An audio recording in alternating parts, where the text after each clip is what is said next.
Hello guys, I am Ricky and you're most welcome to our YouTube channel Nirmala निर्वाण classes. जैसा कि जानते हैं आज हम आप सबों के लिए यह जो सीटेट एंड टेट्स का जो पूर्व वर्षों के हल प्रश्न पत्र हैं उसके ऑब्जेक्टिव प्रश्नों को लेकर मैं आपके सामने उपस्थित हुआ हूं।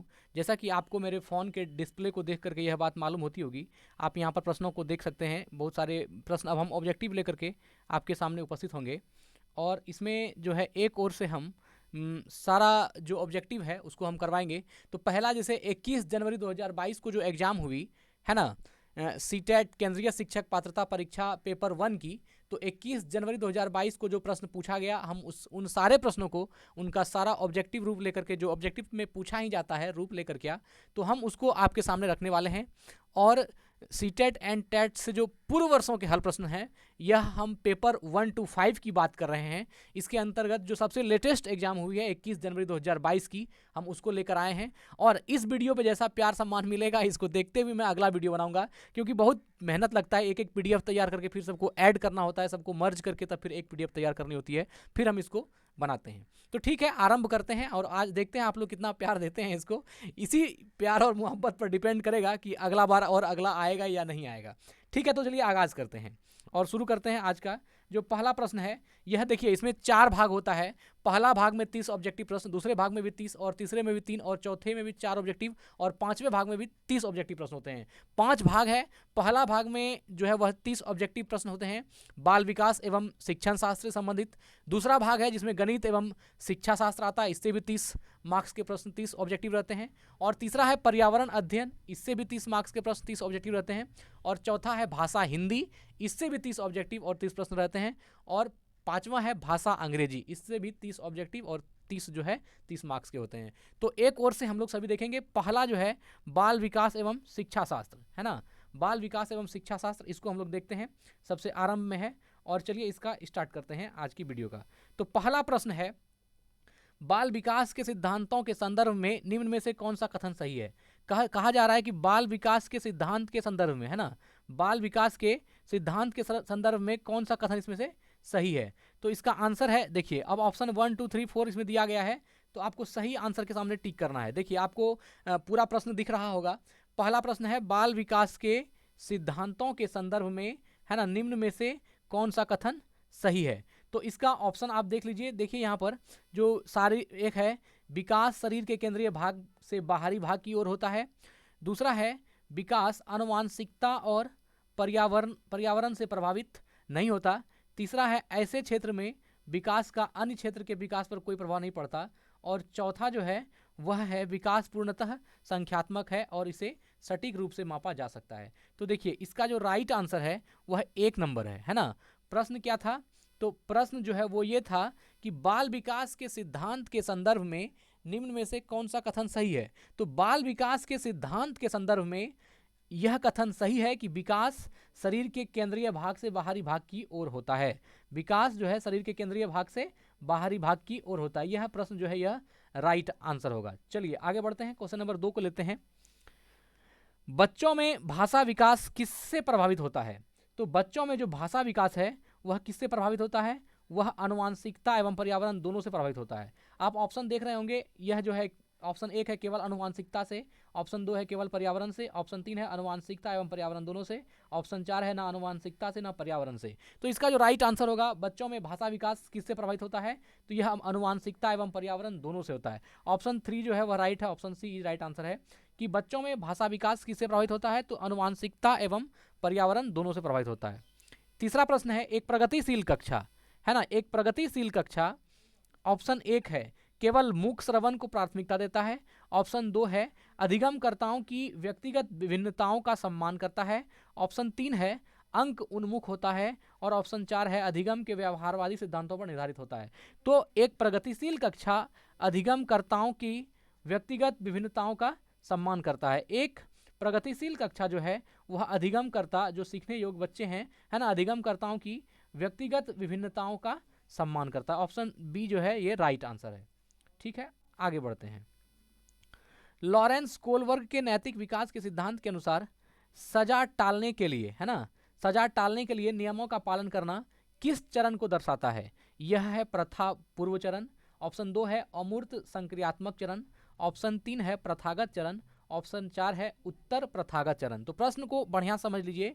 लॉरेंस कोहलबर्ग के नैतिक विकास के सिद्धांत के अनुसार सजा टालने के लिए, क्या कह रहा है, सजा टालने के लिए नियमों का पालन करना किस चरण को दर्शाता है? तो यह जो है प्रथा पूर्व चरण, यह जो है प्रथा पूर्व चरण को दर्शाता है। ऑप्शन 1 राइट हो जाएगा। चलिए आगे बढ़ते हैं, ऐसे ही देखते जाना है। प्रश्न 5 है, अधिगम संकल्पनाओं को सुसाध्य करने के लिए एक अध्यापिका को ऐसे तरीके प्रयोग करने चाहिए, है ना। अधिगम संकल्पों को सुसाध्य करने के लिए एक अध्यापिका को ऐसे तरीके प्रयोग करने चाहिए, है ना। देखिए ऑप्शन 3 को, जो विभिन्न संकल्पों के बीच संबंध खोजने को महत्व दें। देखिए मित्र, ऑप्शन 4 हम इसलिए नहीं पढ़ रहे हैं क्योंकि आपको भी बहुत लंबा टाइम लगेगा, और जब हमको सीखना है तो क्या फ़र्क पड़ता है, हमको समझते चले जाएंगे, ताकि इस तरह से संबंधित इस टॉपिक से संबंधित, इससे संबंधित जो भी बातें होगी वह हम एग्जाम में बना सकें। तो अधिगम संकल्पों को सुसाध्य करने के लिए एक अध्यापिका को ऐसे तरीके प्रयोग करने चाहिए जो विभिन्न संकल्पों के बीच संबंध खोजने को महत्व दे, जो विभिन्न संकल्पों के बीच संबंध खोजने को महत्व दे। अधिगम संकल्पों को सुसाध्य करने के लिए एक अध्यापिका को ऐसे तरीके का प्रयोग करना चाहिए। आगे बढ़ते हैं, क्वेश्चन नंबर 6 पर आते हैं। हाँ चलिए क्वेश्चन नंबर 6 देखते हैं क्या है। लेव वाइगोत्स्की का सिद्धांत मुख्यतः व्याख्या करता है। लेव वाइगोत्स्की का जो सिद्धांत है वह किसकी व्याख्या करता है? तो यह जो है लेव वाइगोत्स्की का सिद्धांत मुख्यतः संज्ञानात्मक विकास में सांस्कृतिक उपकरणों के योगदान की व्याख्या करता है। इस बात को समझिए, लेव वाइगोत्स्की का सिद्धांत जो है मुख्यतः किसकी व्याख्या करता है? तो संज्ञात्मक विकास के सांस्कृतिक उपकरणों के योगदान की। लेव वाइगोत्स्की का सिद्धांत मुख्यतः किसकी व्याख्या करता है? संज्ञानात्मक विकास में सांस्कृतिक उपकरणों के योगदान की व्याख्या करता है। चलिए आगे बढ़ते हैं, क्वेश्चन नंबर 7 पर आते हैं। क्वेश्चन नंबर 7 है, क्रिकेट पर वार्तालाप के दौरान, है ना, क्रिकेट पर वार्तालाप के दौरान एक अध्यापक अधिकांशतः लड़कों से सवाल पूछ रहा है और लड़कियों से नहीं। लड़कों से सवाल पूछ रहा है, लड़कियों से नहीं। अध्यापक की यह क्रिया किसका उदाहरण है? तो अध्यापक की यह क्रिया किसका उदाहरण है? जेंडर पक्षपात का उदाहरण है। किसका है? जेंडर पक्षपात का, क्योंकि वह लड़कों से सवाल पूछ रहा है और लड़कियों से नहीं पूछ रहा है। तो यह जो है क्या है? जेंडर पक्षपात का कारण है, जेंडर पक्षपात का उदाहरण है। तो यह सब जो है ध्यान में रखना है इन चीज़ों को। आगे बढ़ते हैं। बाल केंद्रित कक्षा में, है ना, बाल केंद्रित कक्षा में एक अध्यापिका किसको महत्व देती है? क्वेश्चन 8 देखिए, बाल केंद्रित कक्षा में एक अध्यापिका किसको महत्व देती है? तो बाल केंद्रित कक्षा में एक अध्यापिका ज्ञान की सक्रिय संरचना प्रक्रिया को महत्व देती है। बाल केंद्रित कक्षा में, है ना, एक अध्यापिका किसको महत्व देती है? तो ज्ञान की सक्रिय संरचना प्रक्रिया को महत्व देती है, ज्ञान की सक्रिय संरचना प्रक्रिया को महत्व देती है। आगे बढ़ते हैं। निम्नलिखित में से कौन सा बच्चों के समाजीकरण का प्राथमिक कारण है? तो बच्चों के समाजीकरण का प्राथमिक कारण पुस्तकें और पत्रिकाएं। ऑप्शन 1 दिया हुआ है। ऑप्शन 2 है निकटस्थ परिवार। ऑप्शन 3 है माता पिता का कार्यस्थल। ऑप्शन 4 है अस्पताल के कर्मचारी। लेकिन इसका जो राइट आंसर होगा वह होगा निकटस्थ परिवार, है ना। बच्चों के समाजीकरण का, यहाँ समाजीकरण से पूछ रहा है, बच्चों के समाजीकरण का प्राथमिक कारक क्या है? निकटस्थ परिवार है। आगे बढ़ते हैं। निम्नलिखित में से कौन सा उम्र समूह जीन पियाजे के संज्ञानात्मक विकास के सिद्धांत के मूर्त संक्रियात्मक अवस्था चरण के समनुरूप है? देखिए, निम्न में से कौन सा उम्र समूह, आपको उम्र समूह दिया गया है और बताना है कि कौन सा उम्र समूह जो है यह जीन पियाजे के संज्ञानात्मक विकास के सिद्धांत के मूर्त संक्रियात्मक अवस्था चरण के समनुरूप है। तो 7 से 11 वर्ष, यह जो है 7 से 11 वर्ष, ऑप्शन सी जो 3 नंबर है, यह जो है यह एक ऐसा उम्र समूह है 7 से 11 जो जीन पियाजे के संज्ञानात्मक विकास के सिद्धांत के मूर्त संक्रियात्मक, है ना, मूर्त संक्रियात्मक अवस्था चरण के समरूप है। तो यह याद रखिए कि 7 वर्ष से 11 वर्ष, 7 साल से 11 साल के जो बच्चे होते हैं, इनमें जो है यह जो है जीन पियाजे के संज्ञानात्मक विकास के सिद्धांत के मूर्त संक्रियात्मक आस्थाचरण के समनुरूप है। जीन पियाजे संबंधित अगर इस तरह की क्वेश्चन आ जाए 7 से 11 साल के बच्चों को मार देना है, राइट आंसर होगा। आगे बढ़ते हैं। एक अध्यापक है जो विश्वास करता है, देखिए, एक अध्यापक है जो विश्वास करता है कि बच्चे विभिन्न गतियों और अलग अलग तरीकों से सीखते हैं। आप अपनी कक्षा में ऐसे आकलन योजना करेंगे। क्या कह रहा है? आप एक अध्यापक हैं जो विश्वास करता है कि बच्चे विभिन्न गतियों और अलग अलग तरीकों से सीखते हैं, आप अपनी कक्षा में ऐसी आकलन योजना करेंगे जो आकलन के अलग अलग तरीकों पर आधारित हो, जो आकलन के अलग अलग तरीकों पर आधारित हो। ऑप्शन 4 इसका राइट आंसर है कि अगर आप एक अध्यापक हैं तो बच्चे विभिन्न गतियों और अलग अलग तरीकों से सीखते हैं, यह जो है आपका विश्वास है, तो आप अपनी कक्षा में ऐसी आकलन योजना करेंगे। कैसी आकलन योजना करेंगे? तो आकलन के अलग अलग तरीके पर, जो आकलन के अलग अलग तरीके पर आधारित हो। बहुत अच्छा प्रश्न था, आगे बढ़ते हैं। देखिए 12 नंबर को देखते हैं। लेव वाइगोत्स्की के सिद्धांत के अनुसार निम्न में कौन सी अध्यापन अधिगम प्रक्रिया को पाठ प्रदान करने की प्रभावशाली तकनीक है? तो अध्यापन, यह जो है लेव वाइगोत्स्की के सिद्धांत के अनुसार कौन सी अध्यापन अधिगम प्रक्रिया को पाठ प्रदान करने की प्रभावशाली तकनीक है? तो यह जो है ऑप्शन नंबर 3, समस्या को सुलझाने के दौरान यदि बच्चे किसी बिंदु पर अटक जाएं तो उस समय संकेत और इशारे देना, है ना। लेव वाइगोत्स्की के सिद्धांत के अनुसार निम्न में से कौन सी अध्यापन अधिगम प्रक्रिया को पाठ प्रदान करने की प्रभावशाली तकनीक है? तो यह जो है पाठ प्रदान करने की जो प्रभावशाली तकनीक है वह है समस्या को सुलझाने के दौरान यदि बच्चे किसी बिंदु पर अटक जाएं तो उस समय संकेत और इशारे देना। आगे बढ़ते हैं, अगला प्रश्न देखते हैं। अब देखिए क्वेश्चन नंबर 13 जो है मित्र, इसके साथ समस्या क्या होती है? देखिए अब मैं, ये बुक का है, आप जान ही रहे हैं, तो 12 तक हमने आपको बता दिया। ये 13 नंबर जो है यह प्रश्न यहाँ है ना, देख पा रहे होंगे, ये प्रश्न है, लेकिन इसका ऑप्शन जो है ये इस पार में है, तो इसलिए हमने इस पूरे को PDF बना दिया ताकि आपको दोनों ही ऑप्शन दिख जाए। इसलिए आपको जहाँ ऐसा मिलेगा आप समझ जाइएगा कि क्या किया गया है। ऑप्शन 13 में प्रश्न है, निम्नलिखित कथनों में से बुद्धिमत्ता के बारे में कौन सा कथन सही है? बहुत ही बेहतरीन प्रश्न है।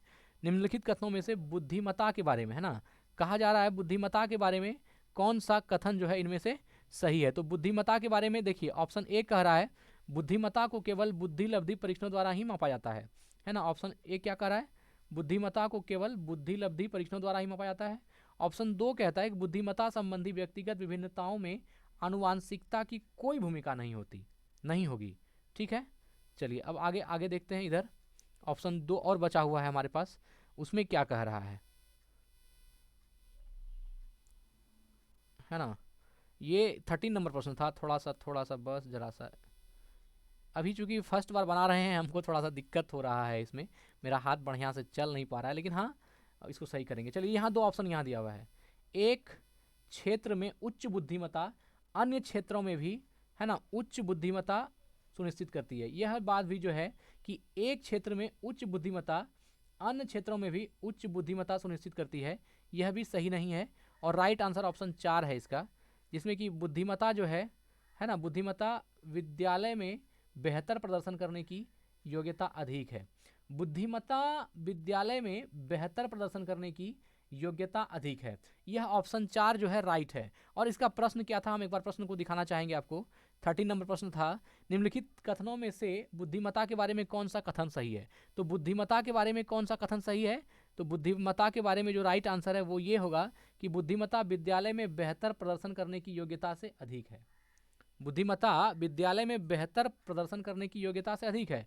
आप यह मत समझिए कि यह जो है विद्यालय में बेहतर प्रदर्शन करना ही जो सबसे अच्छा बेहतर प्रदर्शन किया वही सबसे बुद्धिमान है, ऐसा ना समझें, है ना। बुद्धिमत्ता विद्यालय में बेहतर प्रदर्शन करने की योग्यता, है ना, की योग्यता से अधिक है। मतलब कि वह जो विद्यालय में जो बुद्धिमत्ता जो है यह विद्यालय में बेहतर प्रदर्शन करने की योग्यता से अधिक होती है। सिर्फ आप विद्यालय में बेहतर प्रदर्शन करने को ही बुद्धिमत्ता नहीं मान लीजिए, मतलब बुद्धिमत्ता विद्यालय में प्रदर्शन करने से अलावा भी बहुत चीज़ है। ऐसा नहीं कि जो बच्चे विद्यालय में खूब अच्छा प्रदर्शन कर दिए तो उसकी बुद्धिमत्ता सबसे अच्छी हो गई, ऐसी बात नहीं है। चलिए क्वेश्चन 14 पढ़ते हैं। एक घोड़े को देखकर, है ना, एक घोड़े को देखकर एक 3 वर्षीय बालिका चकित होकर बोली, वाह इतना बड़ा कुत्ता। जीन पियाजे संज्ञानात्मक विकास के सिद्धांत के अनुसार बालिका की यह प्रतिक्रिया निम्न में किसका उदाहरण है? आपको बताना है कि यह जो बालिका की प्रतिक्रिया थी जिसने उसने जो कुत्ते को, हाथी को कुत्ता कहा, तो यह किसकी, यह जो है जीन पियाजे के संज्ञानात्मक विकास के सिद्धांत के अनुसार बालिका की यह प्रतिक्रिया निम्न में से किसका उदाहरण है? तो यह आत्म सात्करण समावेशन का यह उदाहरण है। ऑप्शन नंबर 1 राइट है। फिर से पढ़ लीजिए। एक घोड़े को देखकर, है ना। एक घोड़े को देखकर एक 3 वर्षीय बालिका चकित होकर बोली, वाह इतना बड़ा कुत्ता। जिन प्याजे के संज्ञानात्मक विकास के सिद्धांत के अनुसार बालिका यह प्रतिक्रिया निम्न में से किसका उदाहरण है? बालिका का यह प्रतिक्रिया निम्न में से किसका उदाहरण है? तो यह उदाहरण है आत्मसात्करण समावेशन का। आत्मसात्करण समावेशन का यह उदाहरण है। क्वेश्चन नंबर 14 पर आते हैं। भाषा एवं विचार पर, है ना, देखिए क्या है, भाषा एवं विचार पर लेव वाइगोत्स्की क्या सुझाते हैं? कहा जा रहा है कि भाषा एवं विचार पर लेव वाइगोत्स्की क्या सुझाते हैं। तो इसका ऑप्शन देखिए, यह भाषा और विचार पर लेव वाइगोत्स्की जो है यह संज्ञानात्मक विकास भाषा को निर्देशित करती है। संज्ञानात्मक विकास भाषा को निर्देशित करती है, यह ऑप्शन 2 में है और इसका राइट आंसर ऑप्शन 1 है। भाषा संज्ञानात्मक विकास को निर्देशित करती है। यह 2 और 1 में जो है थोड़ा सा ये लग सकता है, लेकिन ऑप्शन 1 राइट है। भाषा संज्ञानात्मक विकास को निर्देशित करती है। भाषा संज्ञानात्मक विकास को निर्देशित करती है, ऑप्शन ए राइट है। तो भाषा एवं विचार पर लेव वाइगोत्स्की का, भाषा एवं विचार पर लेव वाइगोत्स्की का क्या सुझाव था कि भाषा संज्ञानात्मक विकास को निर्देशित करती है। चलिए आगे बढ़ते हैं, क्वेश्चन 16 पर आते हैं। बच्चों में सृजनात्मकता को किस प्रकार सुसाध्य किया जा सकता है? है ना, बच्चों में सृजनात्मकता को, बच्चों के अंदर सृजनात्मकता को किस प्रकार सुसाध्य किया जा सकता है? तो इसका जो राइट आंसर है वह होगा अन्वेषण को प्रोत्साहित करके। जब आप बच्चों में अन्वेषण को बच्चों के अन्वेषण को प्रोत्साहित करेंगे, अर्थात उन्हें खोजी बनाएंगे, है ना, तो इससे क्या होगा, वह जो है सृजनात्मकता सुसाध्य होगी। उसमें क्या होगी? सृजनात्मकता सुसाध्य होगी। तो बच्चों में सृजनात्मकता को किस प्रकार सुसाध्य किया जा सकता है? तो अन्वेषण को प्रोत्साहित करके। अगर आप अन्वेषण को प्रोत्साहित करते हैं तो बच्चों में क्या होगी? सृजनात्मकता सुसाध्यता बढ़ेगी, आ सकती है। चलिए आगे बढ़ते हैं। क्वेश्चन नंबर 17 को देखिएगा। गुणज, है ना, 17 की बात कर रहा हूं मैं। गुणज वैकल्प्य, देखिए गुणज, यहाँ है गुणज वैकल्य, एक मिनट ऐसा ये, हाँ, गुणज वैकल्य सीधे तौर पर निम्न में से किससे संबंधित है? गुणज वैकल्य सीधे तौर पर निम्न में से किससे संबंधित है? तो यह गणितीय संकल्पों की अधिगम में कठिनता से। यह जो गुणज वैकल्य है ना, गुणज वैकल्य सीधे तौर पर किससे संबंधित है? तो गुणज वैकल्य सीधे तौर पर गणितीय संकल्पों की अधिगम में कठिनता से संबंधित है। गुणज वैकल्य सीधे तौर पर गणितीय संकल्पों के अधिगम में कठिनता से संबंधित है। चलिए आगे बढ़ते हैं, क्वेश्चन नंबर 18 पर आते हैं। अगला प्रश्न है, शिक्षा का अधिकार, है ना, शिक्षा का अधिकार अधिनियम 2009 के अंतर्गत, शिक्षा का अधिकार अधिनियम 2009 के अंतर्गत किस विद्यालय में आर्थिक रूप से कमजोर वर्ग के विद्यार्थी दाखिल हेतु सीटों के आरक्षण का प्रावधान है? इन छात्रों के सफल समावेशन हेतु एक अध्यापक को किस तरह शिक्षा शास्त्र का प्रयोग करना चाहिए? क्या बोला?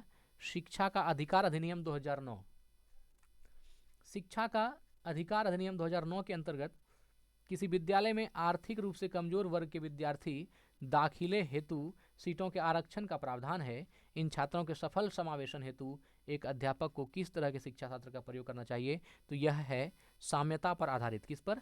साम्यता पर आधारित। ऑप्शन सी, ऑप्शन 3 जो है राइट है। साम्यता पर आधारित शिक्षा शास्त्र का प्रयोग करना चाहिए, है ना। शिक्षा का अधिकार अधिनियम 2009 के अंतर्गत विद्यालय में आर्थिक रूप से कमजोर वर्ग के विद्यार्थी के दाखिले हेतु सीटों के आरक्षण के प्रावधान हेतु इन छात्रों के सफल समावेशन के लिए साम्यता पर आधारित शिक्षा शास्त्र का प्रयोग करना चाहिए। आगे बढ़ते हैं, क्वेश्चन नंबर 19 है, एक समावेशी कक्षा में सूचना को किस तरह से प्रस्तुत करना चाहिए? एक समावेशी कक्षा में, आप 19 पर आइए। एक समावेशी कक्षा में सूचना को किस तरह से प्रस्तुत करना चाहिए? तो बहुल रूप में। किसके रूप में? बहुल रूप में। एक समावेशी कक्षा में सूचना को बहुल रूप में, है ना, बहुल रूप में प्रस्तुत करना चाहिए। चलिए आगे देखते हैं। समावेशी कक्षा में सूचना को बहुल रूप में जो है ना प्रस्तुत करना चाहिए। आगे देखते हैं 20 क्या है।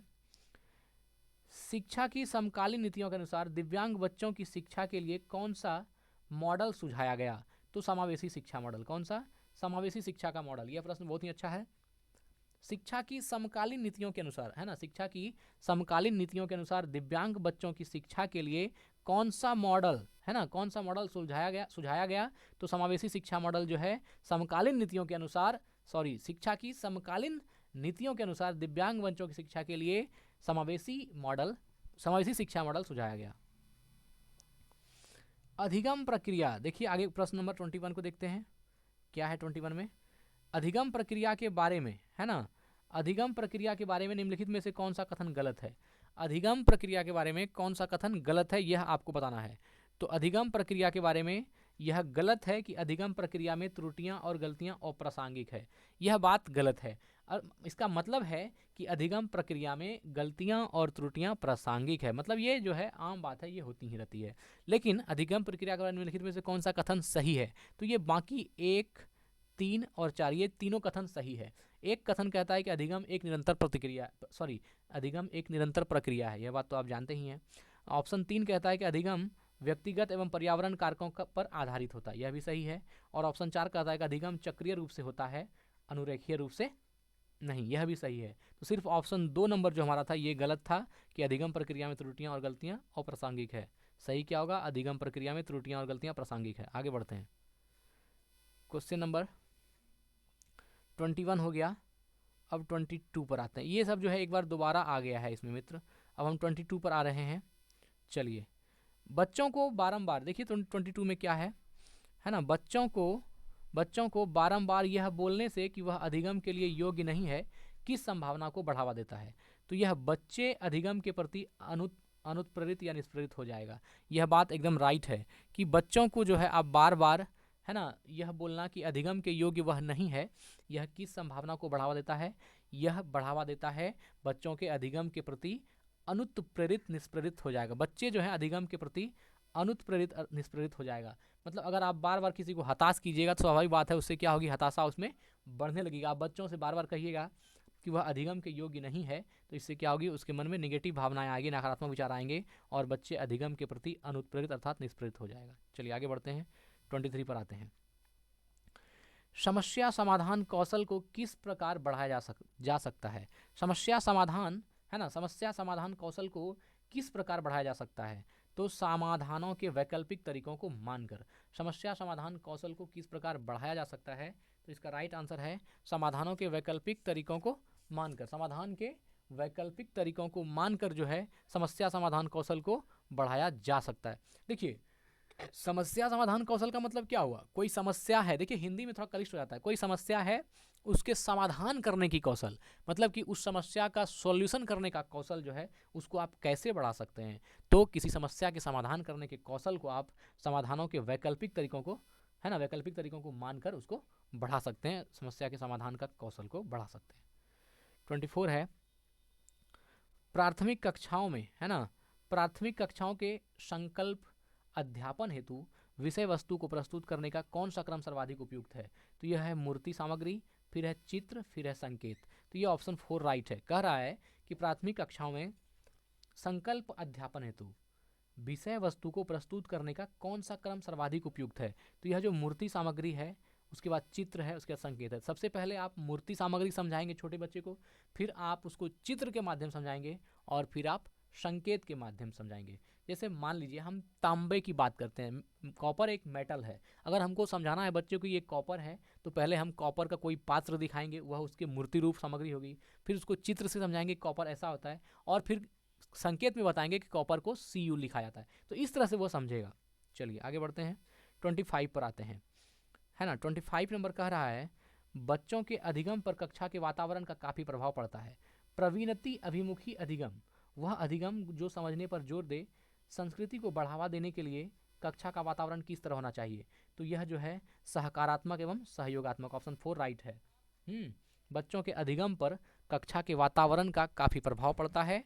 प्रवीणति अभिमुखी अधिगम अर्थात वह अधिगम जो समझने पर जोर दे, है ना, इस संस्कृति को बढ़ावा देने के लिए कक्षा का वातावरण किस तरह होना चाहिए। तो कक्षा का वातावरण सकारात्मक एवं सहयोगात्मक होना चाहिए। सकारात्मक एवं सहयोगात्मक होगा तो बच्चों के अधिगम पर कक्षा के वातावरण का काफ़ी प्रभाव पड़ेगा। और प्रवीणति अभिमुखी अधिगम जो है वह संस्कृति को बढ़ावा देने के लिए कक्षा का वातावरण सकारात्मक एवं सहयोगात्मक होनी चाहिए। आगे बढ़ते हैं, 26 पर आते हैं। अधिगम के संदर्भ में, है ना, प्रश्न है अगला, अधिगम के संदर्भ में निम्न में से कौन सा कथन सही है? अधिगम के संदर्भ में निम्न में से कौन सा कथन सही है? आपको बताना है सही कथन को। तो हम बिना टाइम वेस्ट किए हुए डायरेक्ट सही कथन को पढ़ देते हैं। अधिगम एक जटिल प्रक्रिया है जिसमें अधिगमकर्ताओं का सक्रिय संलग्नता की आवश्यकता होती है। अधिगम के संदर्भ में निम्न में से कौन सा कथन सही है? तो अधिगम एक जटिल प्रक्रिया है जिसमें अधिगमकर्ताओं को, है ना, सक्रिय संलग्नता की आवश्यकता है। अधिगम में अगर सक्रिय संलग्नता नहीं होगी तो अधिगम क्या है, कठिन हो जाएगी, अधिगम कराना जो है मुश्किल होगा। तो इसमें सक्रियता, यह जो है सक्रिय संलग्नता की आवश्यकता होगी, इसलिए कहा गया अधिगम एक जटिल प्रक्रिया है जिसमें अधिगमकर्ताओं का सक्रिय संलग्नता की आवश्यकता होती है। आगे बढ़ते हैं, 27 पर आते हैं। अधिगम का संरचनात्मक, देखिए क्या है, अधिगम का सामाजिक संरचनात्मक विकास, अधिगम का सामाजिक संरचनात्मक विचार अधिगम प्रक्रिया में डैश की महत्ता पर बल देता है। तो यह पारंपरिक क्रियाओं पर बल देता है। किस पर देता है? पारंपरिक क्रियाओं पर बल देता है। अधिगम का सामाजिक संरचनात्मक विचार, अधिगम का सामाजिक संरचनात्मक विकार अधिगम प्रक्रिया में पारस्परिक क्रियाओं की महत्ता पर बल देता है। किस पर देता है? पारस्परिक क्रियाओं की महत्ता पर बल देता है। बहुत अच्छा प्रश्न है। पारस्परिक क्रियाओं की महत्ता पर बल देता है कौन? अधिगम का सामाजिक संरचनात्मक विचार अधिगम प्रक्रिया में। आगे बढ़ते हैं, 28 नंबर प्रश्न को देखिएगा, बहुत बेहतरीन प्रश्न है। निम्न में से कौन सा युग्म घटक और अभिप्रेरणा स्रोत का सही रूप से मिला युग्म है? निम्न में से कौन सा ऐसा युग्म है जो घटक और अभिप्रेरणा स्रोत का सही रूप से मिला हुआ युग्म है? तो यह जो है जिज्ञासा, है ना, आंतरिक अभिप्रेरणा, जिज्ञासा आंतरिक प्रेरणा, है ना, आंतरिक अभिप्रेरणा, यह जो है आपका सही रूप में सही युग्म है। तो निम्न में से कौन सा युग्म घटक, है ना, निम्न में से कौन सा युग्म घटक और, एक मिनट ऐसा, है ना, थोड़ा सा तभी थोड़ा चलाने में हमको ये हो रहा है क्योंकि हम नए हैं। निम्न में से कौन सा युग्म घटक और अभिप्रेरणा स्रोत का सही रूप से मिला हुआ युग्म है? तो जिज्ञासा आंतरिक अभिप्रेरणा, यह जो है जिज्ञासा आंतरिक प्रेरणा, यह सही युग्म है ना। तो सही युग्म कौन सा हो गया? जिज्ञासा। देखिए जिज्ञासा होगी तो आंतरिक अभिप्रेरणा होगा। यह जो है घटक और अभिप्रेरणा स्रोत का सही रूप में मिला हुआ युग्म है। घटक और अभिप्रेरणा स्रोत का सही युग्म है जिज्ञासा आंतरिक अभिप्रेरणा। आगे बढ़ते हैं,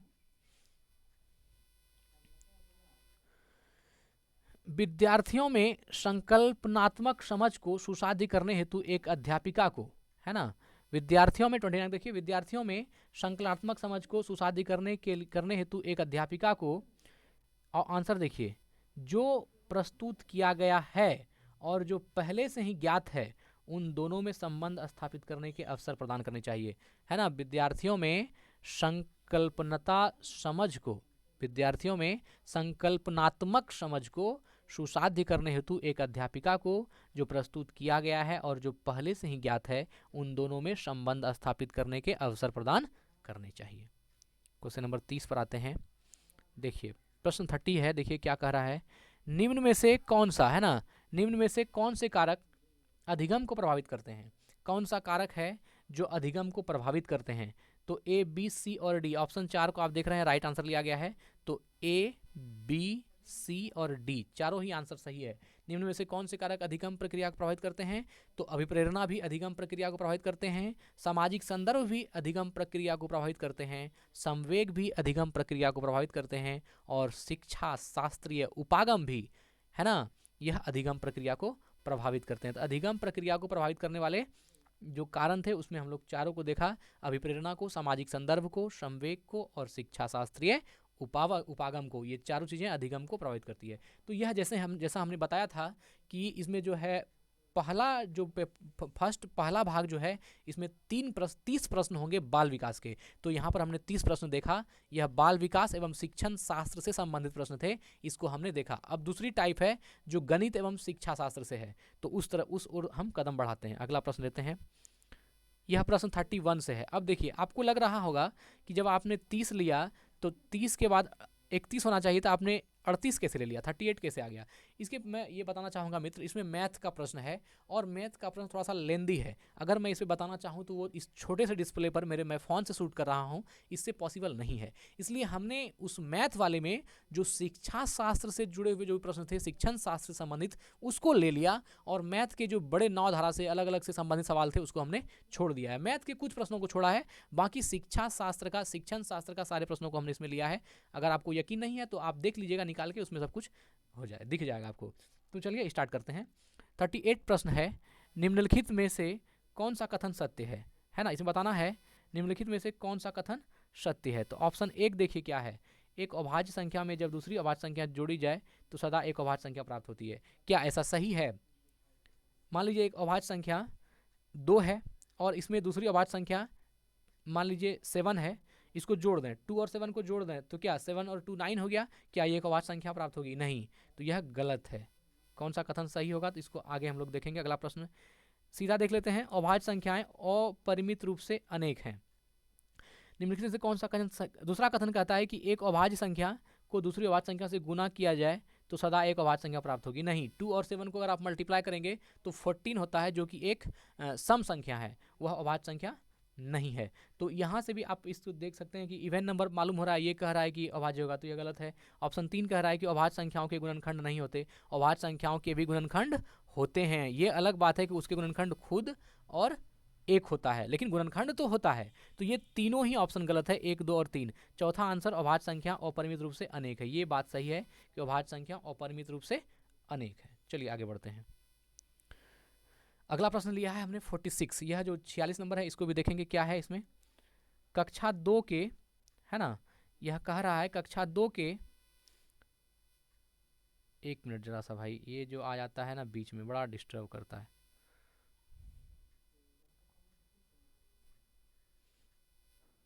जरा सा बने रहिएगा आप लोग, है ना। कक्षा 2 के 46 था, हम उसको ला रहे हैं फिर से डिस्प्ले पर थोड़ा सा।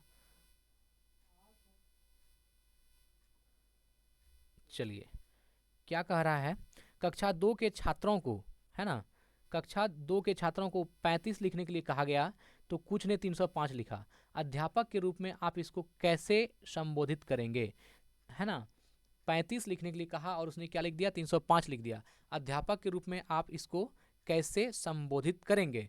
तो अध्यापक रूप में देखिए इसका आंसर है, उन्हें मूर्त पदार्थ से विनिमय नियम समझाकर। उन्हें मूर्त पदार्थ मतलब समझे, कोई ऐसा पदार्थ जिसको वह देख करके समझ सके। अगर वह 35 को 305 लिख रहा है तो उन्हें मूर्त पदार्थ से विनिमय नियम समझाकर जो है आप उसको, है ना, संबोधित कर सकते हैं। उन्हें किसी मूर्त पदार्थ से विनिमय नियम समझाकर आप उसको, है ना, संबोधित करेंगे। चलिए ठीक है, 46 हो गया। 47 पर आते हैं, आगे देखते हैं कौन सा है। 47 देखिए क्या है प्रश्न में, है ना, ये है निम्नलिखित में से, ओहो बार बार ये क्या हो रहा है, जरा सा मित्र थोड़ा सा, हाँ। तो क्या था 47 में, देखिए क्या है प्रश्न। गणित के प्राथमिक पाठ्यक्रम में, है ना, गणित के प्राथमिक पाठ्यक्रम में प्रतिचित्रण मानचित्रण के कौन से पहलू विद्यमान हैं? तो देखिए इसका राइट आंसर 2 लिया गया है, ए, बी और सी।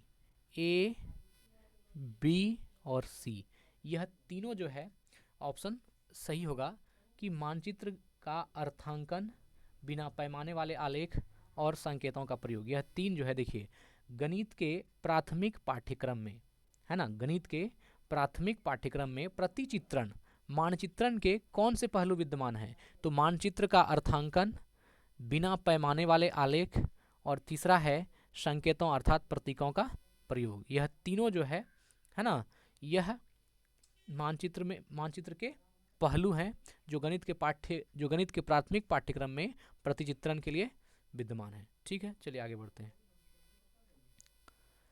48 कह रहा है, राष्ट्रीय पाठ्यचर्या रूपरेखा 2005 के अनुसार, राष्ट्रीय पाठ्यचर्या रूपरेखा 2005 के अनुसार निम्नलिखित में से कौन से विषय प्राथमिक विद्यालयों में गणित पाठ्यक्रम का भाग नहीं है? तो यह देखिए, 1 में पूर्णांक है, 2 में अनुमान लगाना, 3 में चौपड़ टाइलिंग है और 4 में सममिति है।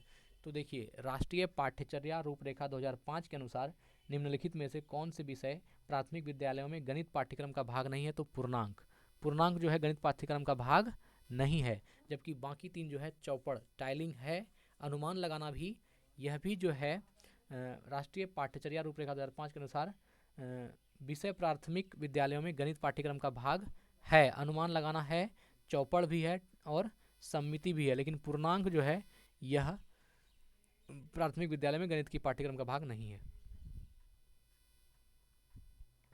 चलिए 49 पर आते हैं और देखते हैं 49 में क्या है।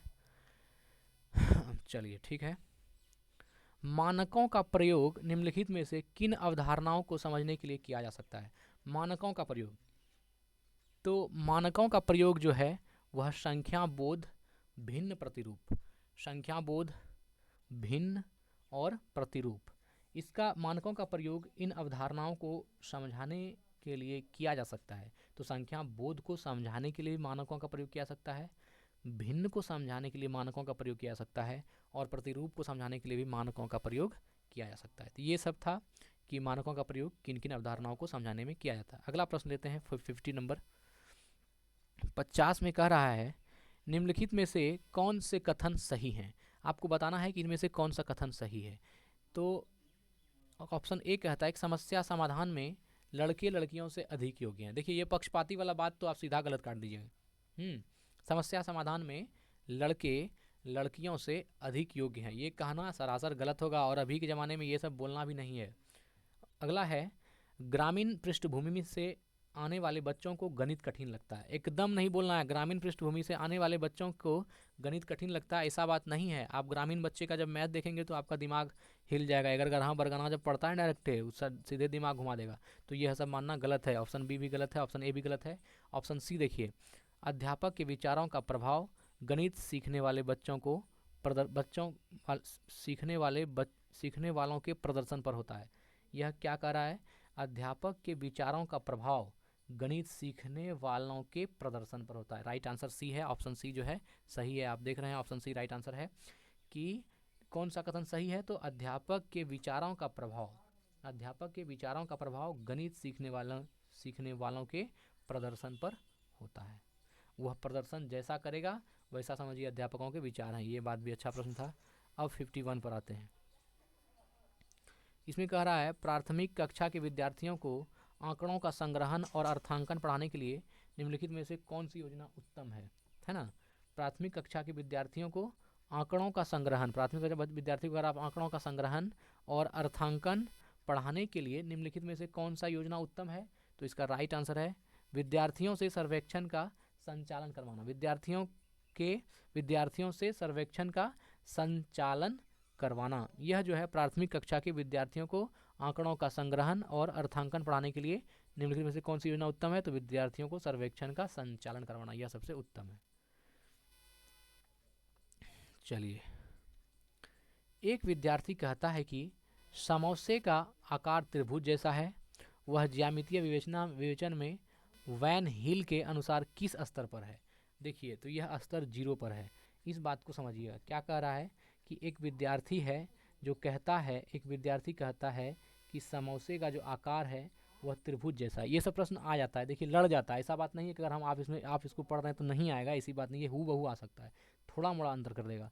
एक विद्यार्थी कहता है कि समोसे का आकार त्रिभुज जैसा है। वह ज्यामितीय विवेचन में वैन हिल के अनुसार किस स्तर पर है? वह 0 स्तर पर है। वैन हिल के अनुसार वह किस स्तर पर है? 0 स्तर पर है। ध्यान रखिएगा ये सब। चलिए आगे 53 प्रश्न को देखते हैं। 53 नंबर में क्या है? निम्नलिखित में से किसे संरचनात्मक रचनावादी गणित कक्षा का लक्षण माना जा सकता है? निम्नलिखित में से कौन सा है जो संरचनात्मक अर्थात रचनावादी गणित कक्षा का लक्षण माना जा सकता है? इसका आंसर है विद्यार्थियों द्वारा की गई त्रुटियों को ज्ञान का महत्वपूर्ण स्रोत समझना, है ना? विद्यार्थियों द्वारा की गई त्रुटियों को ज्ञान का महत्वपूर्ण स्रोत समझना, यह संरचनात्मक या रचनावादी गणित कक्षा का लक्षण माना जा सकता है। तो संरचनात्मक या रचनावादी गणित कक्षा का लक्षण किसको माना जा सकता है? तो विद्यार्थियों द्वारा की गई त्रुटियों को ज्ञान का महत्वपूर्ण स्रोत समझना। और किसको किसको नहीं माना जाता है तो वो लंबा हो जाएगा। चलिए आगे बढ़ते हैं, अगला प्रश्न देते हैं। 54 में देखते हैं क्या है। गणित के स्वरूप के संदर्भ में निम्नलिखित में से कौन सा कथन सही नहीं है? गणित के स्वरूप के संदर्भ में कौन सा कथन सही नहीं है? ऑप्शन 2 जो है यह कह रहा है सही नहीं है। गणित संख्याओं की पढ़ाई तक सीमित है। गणित संख्याओं की पढ़ाई तक सीमित है, यह कथन गलत है। अर्थात ऐसा नहीं कहना चाहिए कि गणित सिर्फ संख्याओं तक सीमित है। ये जो है ऐसे लोग बोलते हैं जिसको समझ नहीं है। गणित जो है, गणित के स्वरूप में संदर्भ में निम्नलिखित में से कौन सा कथन सही है, तब हम वो बताते हैं कि सही कथन कौन कौन सा है। तो सही कथन 1 नंबर है। यह जो 1 नंबर है ये कह रहा है कि गणित में प्रतिरूपों और संबंधों की पढ़ाई सम्मिलित है, राइट है। ऑप्शन 3 कहता है गणित में अमूर्तीकरण और मानस दर्शन दृश्यीकरण सम्मिलित है। ऑप्शन 4 कहता है गणित वास्तविक संसार से जुड़ा हुआ है। तो ये तीनों सही है। और गणित के संदर्भ में कौन सा गलत है? तो गणित संख्याओं की पढ़ाई तक सीमित है, ये गलत है। 55 को देखते हैं। निम्नलिखित में से क्या विद्यार्थियों के त्रिविम दिक्स्थान समझ को विकसित करने के लिए संभवतः उपयुक्त नहीं है? तो भारत के मानचित्र में विभिन्न शहरों के बीच दूरी का परिकलन करना यह संभव नहीं है। निम्नलिखित में से क्या विद्यार्थियों में त्रिविमीय अर्थात 3 डायमेंशनल त्रिविम दिक्स्थान समझ को विकसित करने के लिए संभवतः, है ना, विकसित करने के लिए संभवतः उपयुक्त नहीं है?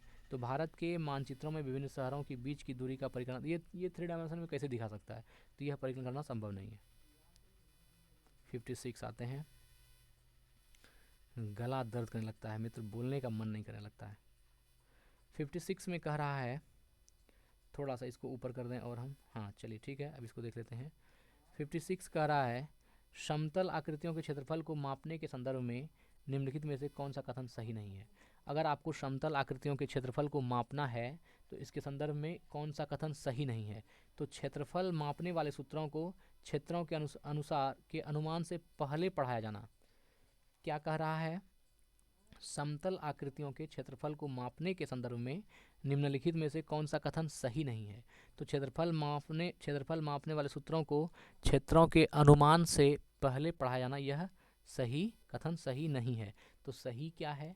सही है विद्यार्थियों को अवसर, 1 नंबर देखिए, विद्यार्थियों को अवसर दिया जाना चाहिए कि वे विभिन्न सूत्रों की खोज करें।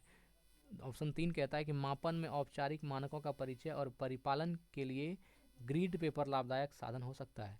ऑप्शन 4 कहता है क्षेत्रफल मापने के लिए नियमित आकृति वाले चौपाड़, है ना, बिछाया या टाइलिंग लाभदायक हो सकता है। तो यह सभी जो है, ये सब ऑप्शन जो है राइट है। चलिए आगे बढ़ते हैं 57 में। निम्नलिखित में से मुक्त सिरे वाले प्रश्न को पहचानिए, है ना, कौन सा मुक्त सिरे वाले प्रश्न है, इसको पहचानिए। तो इसका ऑप्शन सी जो है, ऑप्शन 3 को राइट लिया गया है। इसमें कहा गया है कि एक आयताकार खेत का क्षेत्रफल 480 वर्ग मीटर है, इसकी लंबाई और चौड़ाई क्या हो सकती है? यह जो है सही है ना।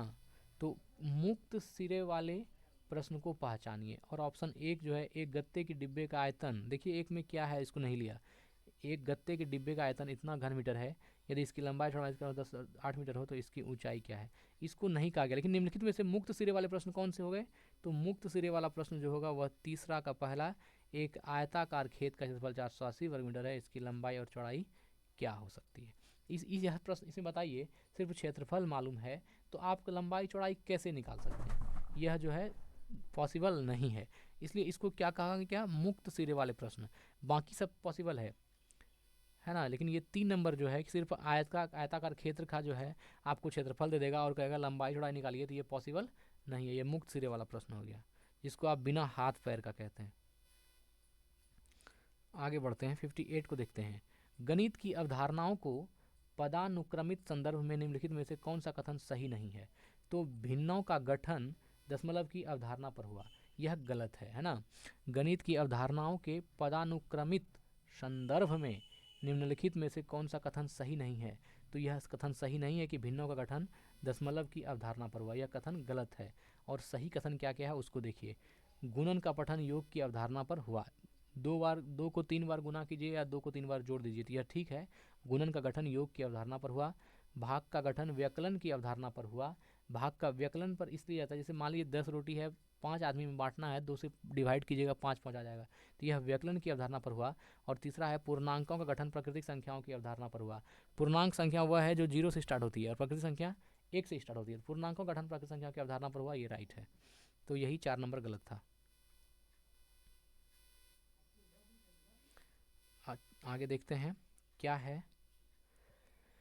59, थक जाते हैं। प्राथमिक स्तर पर भिन्नों को पढ़ाने के लिए वांछनीय क्रियाकलाप को पहचानिए। भिन्न की अवधारणा को विभिन्न स्थितियों में प्रदर्शित किया जाना चाहिए। प्राथमिक स्तर पर भिन्नों को पढ़ाने के लिए वांछित क्रियाकलाप को पहचानिए। तो भिन्न की अवधारणा को विभिन्न स्थितियों में प्रदर्शित किया जाना चाहिए। 60 नंबर देखिए क्या है। प्राथमिक स्तर पर गणित के आकलन के विषय में निम्नलिखित में से कौन सा कथन वांछनीय नहीं है। वांछनीय नहीं है वो आंसर देखिए कौन सा है। एक विलक्षण परीक्षा प्रतिरूप का ही अनुकरण करना है। एक विलक्षण परीक्षा, है ना, एक विलक्षण परीक्षा प्रतिरूप का ही अनुकरण करना चाहिए। यह जो है प्राथमिक स्तर पर गणित के आकलन के विषय में कथन वांछनीय नहीं है। तो सही क्या है देखिए, है ना, ऑप्शन एक को देखिए, अवधारणाओं की समझ के आकलन पर महत्व दिया जाना चाहिए। ऑप्शन 3 को देखिए, विद्यार्थियों के संदर्भ में प्रति आकलन को अति संवेदनशील होना चाहिए। और ऑप्शन 4 को देखिए, यह आवश्यक है कि सभी बच्चों को उनकी गणितीय रुचि के अनुसार चुनौती दी जाए। तो ये तीनों सही था। और ऑप्शन 2 जो गलत था, एक विलक्षण परीक्षा प्रतिरूप का ही अनुकरण करना चाहिए, ये गलत है। अब आ गया पर्यावरण अध्ययन। आइए तीसरा भाग में हमने कहा था, तीसरा भाग जो है पर्यावरण है, जो 30 ऑब्जेक्टिव प्रश्नों से संबंधित है। तो इसको देखते हैं पर्यावरण अध्ययन को। इसमें क्या है, पहला प्रश्न जो 61 है, आप इसको देखिए। हमारे देश के किस भाग के अधिकांश व्यक्ति अपने घरों के आंगन में टैपिओका और नारियल उगाते हैं और इनका उपयोग करके स्वादिष्ट भोजन, है ना, तैयार करते हैं। यह जो है केरल के लोग क्या करते हैं, अधिकांश व्यक्ति घरों के आंगन में टैपिओका, ये वाला देखिए, ये जो है टैपिओका और नारियल उगाते हैं और इसका उपयोग करके स्वादिष्ट भोजन तैयार करते हैं। ये केरल के लोग हैं। पक्षियों की उस जाति का नाम क्या है जिसमें नर पक्षी अनेक सुंदर घोंसले बनाते हैं और मादा पक्षी उनमें से केवल एक घोंसला चुनते हैं और उनमें अंडे देते हैं, है ना। उस प्रजाति का नाम क्या है जिसमें नर पक्षी उसके सुंदर घोंसले बनाते हैं, नर पक्षी घोंसला बनाता है, मादा पक्षी उसमें से केवल एक घोंसला चुनता है और उसमें अंडे देते हैं। तो यह जो है बयां वीवर, यह बयां वीवर जो है यह वो पक्षी है, इसको बोलते हैं बयां वीवर। चलिए ठीक है, आगे बढ़ते हैं। 63 पर आते हैं। ये लंबा सवाल है, थोड़ा सा इसको बनाना पड़ेगा, इसको छोड़ देते हैं 63 को, आगे बढ़ते हैं। डॉक्टर ने किसी व्यक्ति को, है ना, देखिए 64 में क्या है। डॉक्टर ने किसी व्यक्ति को प्रतिदिन दवाइयों के साथ हरे पत्तेदार सब्जियां, आंवला और गुड़ खाने का सुझाव दिया। यह व्यक्ति कोई रोगी होना चाहिए जो पीड़ित है किससे, एनीमिया से, बुखार से, मलेरिया से, मियादी बुखार से। तो राइट आंसर होगा मियादी बुखार। देखिए डॉक्टर ने अगर किसी व्यक्ति को प्रतिदिन दवाइयों के साथ, है ना, दवाइयों के साथ पत्तेदार सब्जियां, आंवला और गुड़ खाने को का सुझाव दिया है, तो समझ जाइए उस व्यक्ति को क्या हुआ है, मियादी बुखार, है ना। वह व्यक्ति किससे पीड़ित है, मियादी बुखार से। आगे पढ़ते हैं 65। ब्रांज कांसा एक मिश्र धातु है जिसके प्रमुख घटक हैं। तो कांसा का जो प्रमुख घटक संघटक है ना, कांसा एक मिश्र धातु है जिसके प्रमुख संघटक हैं। कौन है, कॉपर, है ना, तांबा और टीन। तांबा और टीन जो है यह कांसा इस दोनों का क्या है, एक मिश्रित अनुपात है ना। कांसा एक मिश्र धातु है जिसके प्रमुख संघटक कौन है, कॉपर और टीन। यह जो कॉपर और टीन है ये क्या है, तो ये कांसा मिश्र धातु को दोनों मिलकर के यह मिश्र धातु कांसा के प्रमुख संघटक है। चलिए 65 हो गया। अब आते हैं 66 पर। 66 का ऑप्शन यहाँ भी होगा इसलिए हमको इतना बड़ा लेना पड़ा। देखिए 66 में क्या कह रहा है, दुनिया में, है ना, दुनिया में प्रसिद्ध पश्मीना के बारे में नीचे दिए गए कथनों पर विचार कीजिए। तो दुनिया में प्रसिद्ध पश्मीना के बारे में क्या कथन कहा गया है, इस पर विचार करना है। तो यहाँ ऑप्शन ए बी सी में तो आंसर नहीं है, एग्जैक्ट ऑप्शन डी होगा। आप क्वेश्चन को एक बार और समझ लीजिए। दुनिया में प्रसिद्ध पश्मीना के बारे में कौन सा कथन है ना, दिए गए कथनों पर विचार कीजिए। ऑप्शन 4 को देखते हैं क्या है। ऑप्शन 4 में है ए बी और सी। ए बी और सी तीनों आंसर है इसका। देखिए इस पर विचार कीजिए तब। 66 में, है ना, दुनिया के प्रसिद्ध पश्मीना के बारे में नीचे दिए गए कथनों पर विचार कीजिए। तो ऑप्शन एक कहता है कि एक पश्मीना साल में 6 स्वेटरों के बराबर गर्मी होती है। एक पश्मीना साल में, एक पश्मीना की जो चादर होती है इसमें 6 स्वेटर के बराबर गर्मी होती है। ऑप्शन बी कहता है कोमल पश्मीना पहाड़ी बकरियों की एक विशेष नस्ल से एक मात से एकत्र किया जाता है जो 5000 मीटर ऊंचे पहाड़ों पर रहती है ना, यह भी सोचने वाली बात है। और तीसरा कहता है अत्यधिक सर्दी से बचने के लिए बकरियों के शरीर पर गर्म बालों की एक परत उग जाती है। अत्यधिक सर्दी से बचने के लिए बकरियों के शरीर पर एक गर्म बालों की एक परत उग जाती है। ये इस पर विचार करना चाहिए। आगे बढ़ते हैं। 66 हो गया, 67 यहाँ है। किस वर्ष भुज अर्थात गुजरात में भूकंप आया था जिसमें कम से कम 1000 लोगों की मृत्यु हो गई? तो यह 2001 में आया था, है ना। ईस्वी सन 2001 में गुजरात में एक भूकंप आया था जिसमें कम से कम 1000 लोगों की मृत्यु हो गई थी। और ये कहाँ आया था? तो गुजरात के भुज में, गुजरात के भुज में 2001 में आया था जिसमें कम से कम 1000 लोगों की मृत्यु हो गई। आगे बढ़ते हैं, 68 को देखते हैं। हमारे देश की राजधानी की स्थिति के सापेक्ष हिमाचल प्रदेश की राजधानी शिमला और मध्य प्रदेश की राजधानी भोपाल क्रमशः स्थित है। मतलब देश की राजधानी की स्थिति से, मतलब दिल्ली की स्थिति से शिमला और भोपाल कहाँ है? पहले शिमला के बारे में, दिल्ली से शिमला उत्तर में है और दिल्ली से भोपाल दक्षिण में है ना। दिल्ली से क्या है? शिमला उत्तर में, और ये क्या है? दक्षिण में है। तो ये शिमला और भोपाल की स्थिति अपने देश की राजधानी से पूछा गया था। 69 में कह रहा है शिमला हिमाचल प्रदेश में रहने वाला कोई व्यक्ति पहले भोपाल अर्थात मध्य प्रदेश का भ्रमण करना चाहता है और इसके बाद वह गांधीनगर गुजरात जाना चाहता है। उसकी यात्रा की दिशाएं होगी तो दक्षिण और इसके पश्चात पश्चिम की ओर। पहले दक्षिण होगी और उसके बाद पश्चिम की ओर होगी, है ना। हिमाचल प्रदेश में रहने वाला कोई व्यक्ति पहले भोपाल का भ्रमण करता है और चाहता है और इसके बाद वह गांधीनगर गुजरात जाना चाहता है। तो इसकी यात्रा की दिशाएं क्या होगी? पहले दक्षिण और उसके बाद पश्चिम की ओर। 70 देखते हैं क्या है। हमारे देश के किस राज्य या हमारे देश के किस केंद्र शासित प्रदेश की सीमा समुद्र तट अरब सागर से मिलती है? तो कर्नाटक की सीमा जो है अरब सागर से मिलती है। हमारे देश के किस राज्य या किस केंद्र शासित प्रदेश की सीमा समुद्र तट अर्थात अरब सागर से लगती है? तो ये कर्नाटक हमारे देश जो है हमारे राज्य जो कर्नाटक है इसकी सीमा अरब सागर से जाकर के लगती है। किसे लगती है? अरब सागर से। कर्नाटक की सीमा अरब सागर से लगती है। 71 विशेष प्रकार का नृत्य जिसे चिराओ कहते हैं। क्या कहते हैं? चिराओ। विशेष प्रकार का नृत्य जिसे चिराओ कहते हैं कहाँ के लोगों द्वारा किया जाता है? तो यह मिजोरम के लोगों द्वारा। किसके द्वारा? मिजोरम। चिराओ नृत्य कहाँ के लोगों द्वारा किया जाता है? तो मिजोरम के लोगों द्वारा। विशेष प्रकार का नृत्य जिसे चिराओ कहते हैं कहाँ के लोगों द्वारा किया जाता है? तो यह मिजोरम के लोगों के द्वारा किया जाता है। आगे बढ़ते हैं, 72 पर आते हैं। यदि आप भारत के मानचित्र पर की सरल रेखा AB कोलकाता पश्चिम बंगाल की राजधानी जो बिंदु A है से पुदुचेरी तक खींचें तो बिंदु B के सापेक्ष बिंदु A की दिशा होगी उत्तर पूर्व।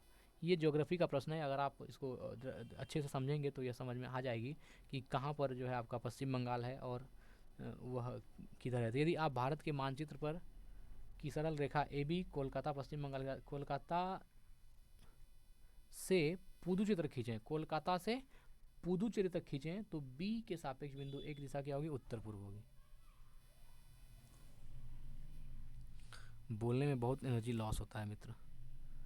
कह रहा है उस महिला व्यायामी अर्थात खिलाड़ी का नाम है जिसने 12 वर्ष की उम्र में ही वजन उठाने का अभ्यास आरंभ कर दिया था। 130 किलोग्राम तक का वजन उठाने में सफलता प्राप्त की थी। अंतर्राष्ट्रीय प्रतिस्पर्धाओं में 29 मेडल जीते। ये है कर्णम मल्लेश्वरी। ये कौन है? कर्णम मल्लेश्वरी। इसने 12 वर्ष की आयु में ही वजन उठाने का अभ्यास किया और 130 किलोग्राम तक का वजन उठाया, है ना। 130 किलोग्राम तक का वजन उठाया और ये कौन है ना, वजन उठाने में सफलता प्राप्त की तथा अंतर्राष्ट्रीय इंटरनेशनल प्रतिस्पर्धाओं में उन्होंने 29 मेडल भी जीते हैं। कर्णम मल्लेश्वरी। ठीक है, ये जो है मैथ है मित्र। उसके बाद आगे देखते हैं किस पर्यटक ने इतना के लिए, चलिए ठीक है, अगला ले लेते हैं। मसालों का वह समूह, देखिए क्या कह रहा है, मसालों का वह समूह जिसके प्रत्येक सदस्य को केरल में उगाया जाता है कौन सा है? तो तेजपत्ता, काली मिर्च, तेजपत्ता काली मिर्च इसको जो है, और इलायची, इस तीनों को जो है ना, केरल में उगाया जाता है। तो मसालों का वह समूह, मसालों का वह समूह जिसके प्रत्येक सदस्य को केरल में उगाया जाता है कौन सा है? तेजपत्ता, काली मिर्च और इलायची, इस तीनों को जो है केरल में उगाया जाता है। समूह दिया गया है लेकिन सही आंसर 2 होगा, इसलिए हम सीधा 2 को आंसर पढ़ देते हैं क्योंकि और लेट हो जाएगा नहीं तो। ईवीएस के संदर्भ में बच्चा अपने वातावरण को निम्न में से किस ढंग से देखता है? तो उसके समग्र रूप से, है ना। ईवीएस के संदर्भ में, पर्यावरण के संदर्भ में, है ना, इन्वायरमेंटल स्टडीज़ के संदर्भ में बच्चा अपने वातावरण को किस ढंग से देखता है? तो उसके समग्र रूप से देखता है। ठीक है, आगे बढ़ते हैं, 77 पर आते हैं। ईवीएस के पाठ्यचर्चा की रूपरेखा निम्न आधार पर बनाई गई है। ईवीएस की पाठ्यचर्चा की जो ईवीएस की पाठ्यचर्या की जो रूपरेखा है वह किस आधार पर बनाई गई? तो वह थीम पर बनाई गई है ना। ये ऑप्शन नंबर 3 सही है, थीम पर। ईवीएस की पाठ्यचर्या की रूपरेखा थीम पर आधारित है ना। ईवीएस की पाठ्यचर्या की रूपरेखा निम्न आधार पर बनाई गई है, तो थीम के आधार पर बनाई गई है। आगे बढ़ते हैं, 78 को देखते हैं। एनसीएफ 2005 कक्षा 3 से 5 तक की ईवीएस, कक्षा 3 से 5 तक, है ना, क्या कह रहा है? एनसीएफ 2005 कक्षा 3 से 5 तक ईवीएस को एक ऐसे विषय के रूप में देखता है जो निम्न प्रत्ययों एवं विचार वस्तुओं को आपस में एकीकृत करता है। तो यह होगा ऑप्शन नंबर 3, विज्ञान, है ना, सामाजिक विज्ञान एवं पर्यावरण शिक्षा। विज्ञान, सामाजिक विज्ञान एवं पर्यावरण शिक्षा। एनसीएफ 2005 कक्षा 3 से 5 तक ईवीएस को एक ऐसे विषय के रूप में देखता है जो निम्न प्रत्ययों एवं विचार वस्तुओं को अपने को आपस में एकीकृत करता है। तो यह है विज्ञान, सामाजिक विज्ञान एवं पर्यावरण शिक्षा। आगे बढ़ते हैं, 79 पर आते हैं। 79 का ऑप्शन उस पर होगा इसलिए इतना बड़ा इसमें डालना पड़ता है। देखिए 79 में क्या है, समझिएगा। एक ईवीएस की अध्यापिका को अपनी ईवीएस की कक्षा में निम्न में से किन चुनौतियों का सामना करना पड़ सकता है? तो ऑप्शन नंबर 4 देखिए, ए, बी और सी तीनों का, ए, बी और सी तीनों का सामना करना पड़ सकता है। एक ईवीएस की कक्षा की एक, है ना, एक ईवीएस की अध्यापिका को अपनी ईवीएस की कक्षा में कक्षा के बहुसांस्कृतिक आयाम का सामना कर पड़ सकता है, प्रत्येक विद्यार्थी की भावनाओं से सामना करना पड़ सकता है, और प्रत्येक के समुदाय, संस्कृति एवं जीवन शैली, इन चीज़ों का सामना करना पड़ सकता है। एक ईवीएस की अध्यापिका को अपनी ईवीएस की कक्षा में इन तीनों ही कक्षा के बहुसांस्कृतिक आयाम, प्रत्येक विद्यार्थी की भावना, प्रत्येक के समुदाय, संस्कृति एवं जीवन शैली का सामना करना पड़ सकता है। 80 पर आइए, इसमें कह रहा है प्राथमिक स्तर में ईवीएस पढ़ाने का सबसे उपयुक्त लक्ष्य है। प्राथमिक स्तर में ईवीएस पढ़ाने का सबसे उपयुक्त लक्ष्य क्या है? तो इसका आंसर होगा अपने वातावरण का अन्वेषण करने के लिए विद्यार्थियों को पर्याप्त अवसर देना। प्राथमिक स्तर में ईवीएस पढ़ाने का सबसे उपयुक्त लक्ष्य क्या है? तो अपने वातावरण का अन्वेषण करने के लिए विद्यार्थियों को पर्याप्त अवसर देना, यह जो है ईवीएस पढ़ाने का सबसे उपयुक्त लक्ष्य है। आगे बढ़ते हैं, 81 पर आते हैं। 81 इसके बाद होगा। चलिए 81 पर आते हैं, देखते हैं मित्र। अब गला दर्द करने लगा मेरा, है ना। क्या कर रहा है? ईवीएस के पाठ्यचर्या में परिवार एवं मित्र क्या हैं? तो थीम है। ईवीएस की पाठ्यचर्या में परिवार एवं मित्र क्या है? यह एक थीम है। ईवीएस की पाठ्यचर्या में परिवार और मित्र क्या है? तो यह एक थीम है। चलिए आगे बढ़ते हैं, 82 पर, है ना। अर्थपूर्ण ईवीएस की शिक्षा संभव हो सकती है यदि विद्यार्थियों के स्थानीय अनुभव विद्यालय के अनुभवों से संबंधित हों। ईवीएस की शिक्षा संभव हो सकती है यदि विद्यार्थियों के स्थानीय अनुभव विद्यालय के अनुभवों से संबंधित हो। बेहतरीन प्रश्न था। 83 को देखते हैं। ईवीएस की शिक्षा में शिक्षकों द्वारा किए गए क्रियाकलापों के पश्चात प्रामाणिक एवं अर्थपूर्ण शिक्षा हेतु डैश होना चाहिए, विचार विमर्श होना चाहिए। क्या बोला? ईवीएस की शिक्षा में शिक्षकों द्वारा किए गए क्रियाकलापों के बाद, शिक्षकों द्वारा किए गए क्रियाकलापों के पश्चात प्रामाणिक एवं अर्थपूर्ण शिक्षा हेतु विचार विमर्श होने चाहिए। ईवीएस की शिक्षा में शिक्षकों द्वारा किए गए क्रियाकलापों के पश्चात प्रामाणिक एवं अर्थपूर्ण शिक्षा हेतु विचार विमर्श होने चाहिए। आगे बढ़ते हैं, 84 पर आते हैं। ईवीएस कक्षाओं में सामूहिक गतिविधियों द्वारा सीखने को बढ़ावा दिया जाता है, क्योंकि यह विद्यार्थियों में सहपाठी एवं सामाजिक अधिगम उपलब्ध कराती है, उसमें सुधार लाती है। क्या बोल रहा है? ईवीएस कक्षाओं में सामूहिक गतिविधियों द्वारा सीखने को बढ़ावा दिया जाता है, क्योंकि यह विद्यार्थियों में सहपाठी एवं सामाजिक अधिगम उपलब्धता कराती है, उसमें सुधार लाती है, इसलिए ईवीएस जो है पढ़ाई जाती है। 85 को देखते हैं। निम्नलिखित में से ईवीएस के अधिगम में प्रक्रिया कौशल को चिन्हित करता है। वर्गीकरण। निम्नलिखित में से ईवीएस के अधिगम में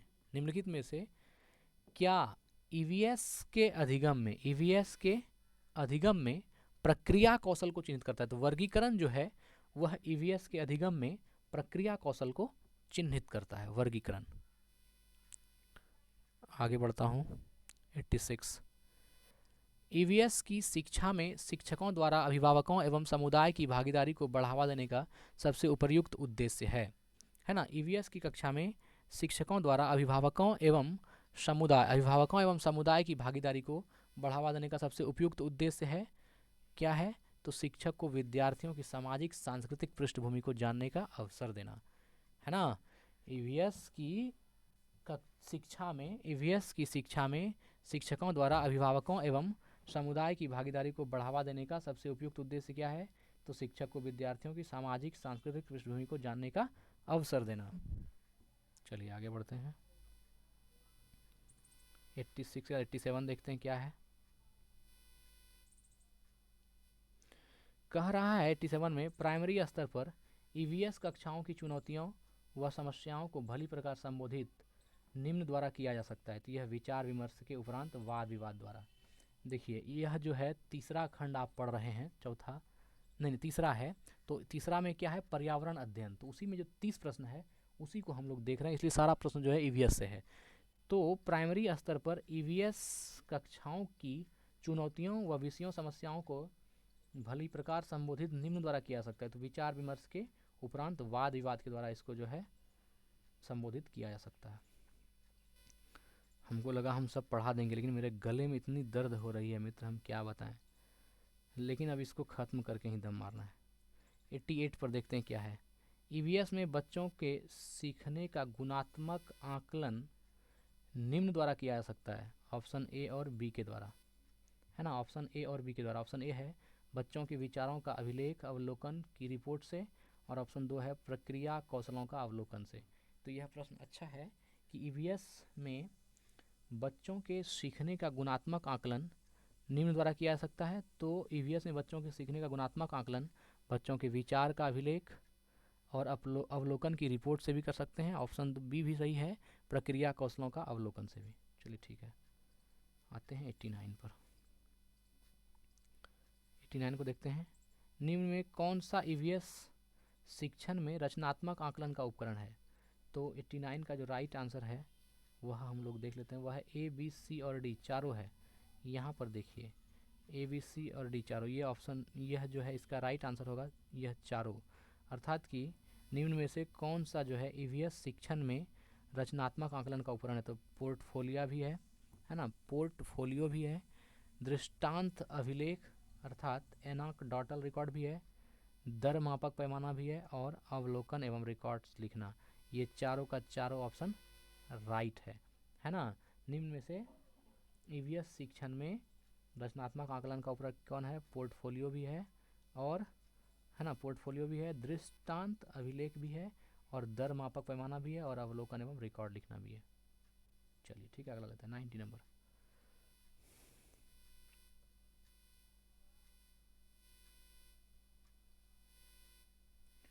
90 प्रश्न को देखते हैं क्या है 90 नंबर में। थोड़ा सा हम एडजस्ट कर लें इसको। चलिए, कह रहा है अंगुलियों तथा अंगूठे की छाप के उपयोग से पशुओं के, और एक्स में चित्र बनाना, वाई में दिया हुआ है, और इसका राइट आंसर ए, बी और सी है। एक्स क्रिया है तथा वाई संज्ञा है, एक्स क्रियापरत क्रिया है तथा वाई पाठ्य वस्तु है, और सी कह रहा है एक्स संज्ञात्मक क्रिया है तथा वाई पाठ्य वस्तु है। यहाँ एक्स और वाई दिया है। देखिए 90 नंबर में अंगुलियों तथा अंगूठे की छाप के उपयोग से पशुओं के, है ना, चित्र बनाना, तो एक्स क्रिया है, चित्र बनाना क्या है, क्रिया है, तथा वाई संज्ञा है, अंगुलियों तथा अंगूठे की छाप से उपयोग, यह जो वाई को संज्ञा बताया गया। और बी में कह रहा है एक्स क्रियापरत क्रिया है और वाई पाठ्य वस्तु है, और सी कह रहा है कि एक्स संज्ञात्मक क्रिया है और वाई पाठ्य वस्तु है। चलिए ठीक है, 91 पर आते हैं। अब देखिए यहाँ से चौथा खंड जो है भाषा हिंदी, वह आरंभ होगी। तो भाषा हिंदी में गद्यांश है, यह जो है एक भाषा दी गई है, इसको जो एक छोटा सा पैराग्राफ दिया है, पढ़ते हैं इसको, देख लेते हैं इसको भी। चलिए ठीक है, शुरू करते हैं। है ना, इसमें कहा है, देखिए इसमें क्या किया गया है, इसको हम लोग देख लेते हैं। नीचे दिए गद्यांश को पढ़कर पूछे गए प्रश्नों के सबसे उपयुक्त उत्तर वाले विकल्प को चुनिए। सब प्रांत, यहाँ से देखिए स्टार्ट कर रहे हैं। सब प्रांत के उग्र और उदार देशभक्त, सब प्रांतों के उग्र और उदार देशभक्त क्रांतिकारी और देश विदेश के धुंधर लोग संवाददाता और गांधी जी को पत्र लिखते लिखते और गांधी जी यंग इंडिया के कॉलमों में, है ना, यंग इंडिया के कॉलमों में उनकी चर्चा किया करते। महादेव गांधी जी की यात्राओं के और प्रतिदिन की उनकी गतिविधियों के साप्ताहिक विवरण भेजा करते। इसके अतिरिक्त महादेव देश विदेश के अग्रगण्य समाचार पत्र जो आंखों में तेल डालकर गांधी जी की प्रतिदिन की गतिविधियों को देखा करते थे और उन पर बराबर टीका टिप्पणी करते रहते थे, उनको आड़े हाथ लेने वाले लेख भी समय समय पर लिखा करते थे। कौन लिखा करते थे? महादेव लिखा करते थे। चलिए, बेजोड़ कॉलम, भरपूर चौकसाई, ऊंचे से ऊंचे ब्रिटिश समाचार पत्रों की परंपराओं को अपनाकर चलने का गांधी जी का आग्रह और कट्टर से कट्टर विरोधियों के साथ भी पूरी सत्यनिष्ठा में से उत्पन्न होने वाली विनय विवेक युक्त विवाद करने की गांधी जी की तालीम, इन सब गुणों ने तीव्र मतभेदों और विरोधी प्रचार के बीच भी देश विदेश के सारे समाचार पत्रों की दुनिया में और एंग्लो इंडियन समाचार पत्रों के बीच भी व्यक्तिगत रूप से एमडी को सबका लाडला बना दिया। गांधी जी के पास आने से पहले अपनी विद्यार्थी अवस्था में महादेव ने सरकार के अनुवाद विभाग में नौकरी की थी। नरहरि भाई उनके जिगरी दोस्त थे, दोनों एक साथ वकालत पढ़ते थे। दोनों ने अहमदाबाद में वकालत भी साथ साथ ही शुरू की थी। इस पेशे में आमतौर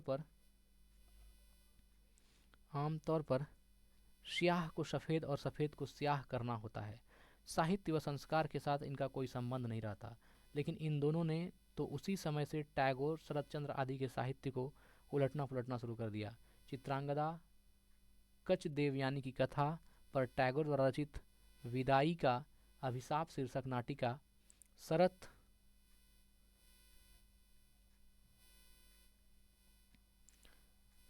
बाबू की, है ना, देखिए यहाँ शरत बाबू की कहानियाँ आदि अनुवाद उस समय की उनकी साहित्यिक गतिविधियों की देन है। अब प्रश्न देखिए पहला क्या है। पहला प्रश्न पूछ रहा है उदार का समानार्थक शब्द। तो आप जानते ही हैं उदार का समानार्थक शब्द कौन होगा? श्रेष्ठ। यह जो है सहृदय, उदात्त, महानता, श्रेष्ठ। इनमें उदार का समानार्थक शब्द कौन सा लिया है? समानार्थक का अर्थ हुआ इसका अर्थ समान हो, तो यह श्रेष्ठ को लिया गया। ऑप्शन 4 राइट है। आग्रह 92 देखिए, आग्रह शब्द का विलोम, तो आग्रह का विलोम दुराग्रह, तो आप जानते ही हैं। ऑप्शन 93 को देखिए, विशेषण विशेष का उदाहरण नहीं है, तो शीर्षक नाटिका, यह जो है विशेषण विशेषण का उदाहरण नहीं है, लेकिन कौन कौन है?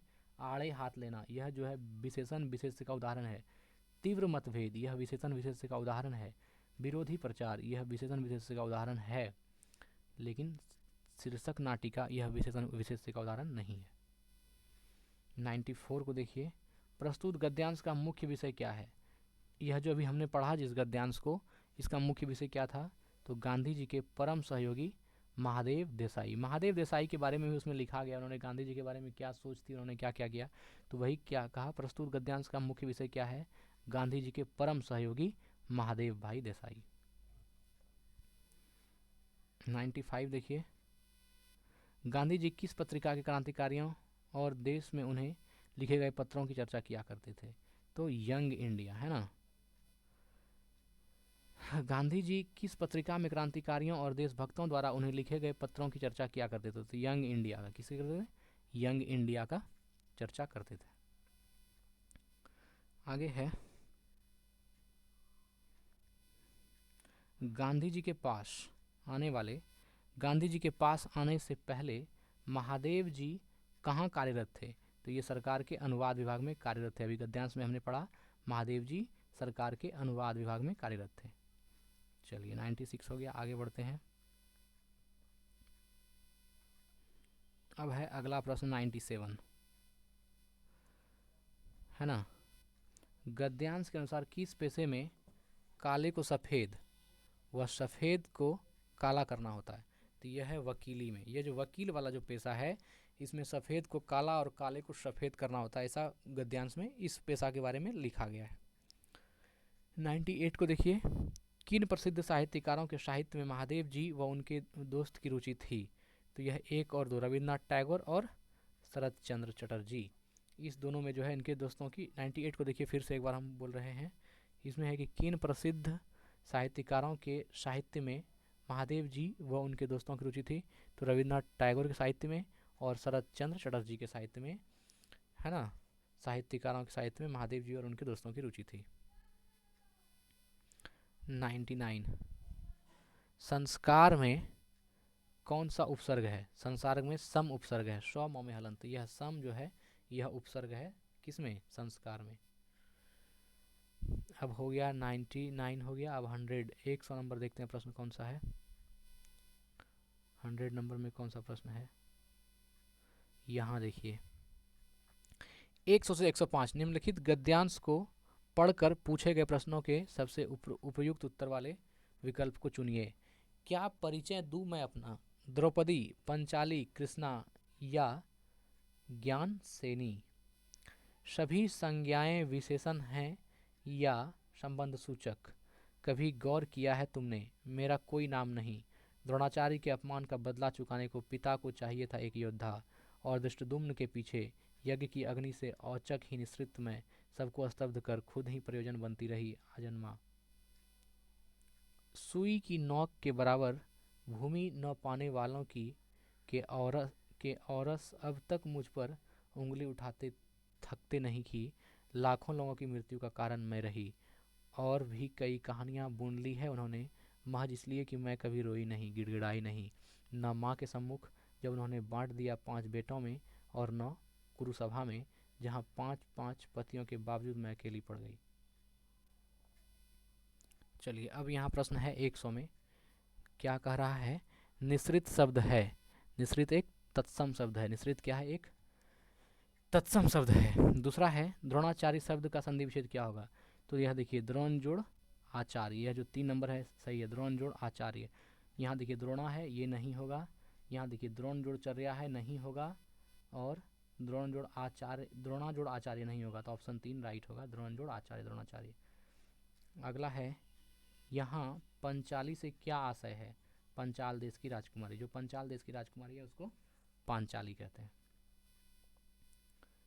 अरे बाप, चलो भाई, बहुत हालत ख़राब हो गया आज। 103 नंबर प्रश्न को देखिए, पिता को चाहिए था एक योद्धा, यहाँ किस योद्धा की बात हो रही है? धृष्टद्युम्न की। पिता को चाहिए थी एक योद्धा, यहाँ किस योद्धा की बात हो रही है? तो धृष्टद्युम्न की बात हो रही है। चलिए आगे बढ़ते हैं।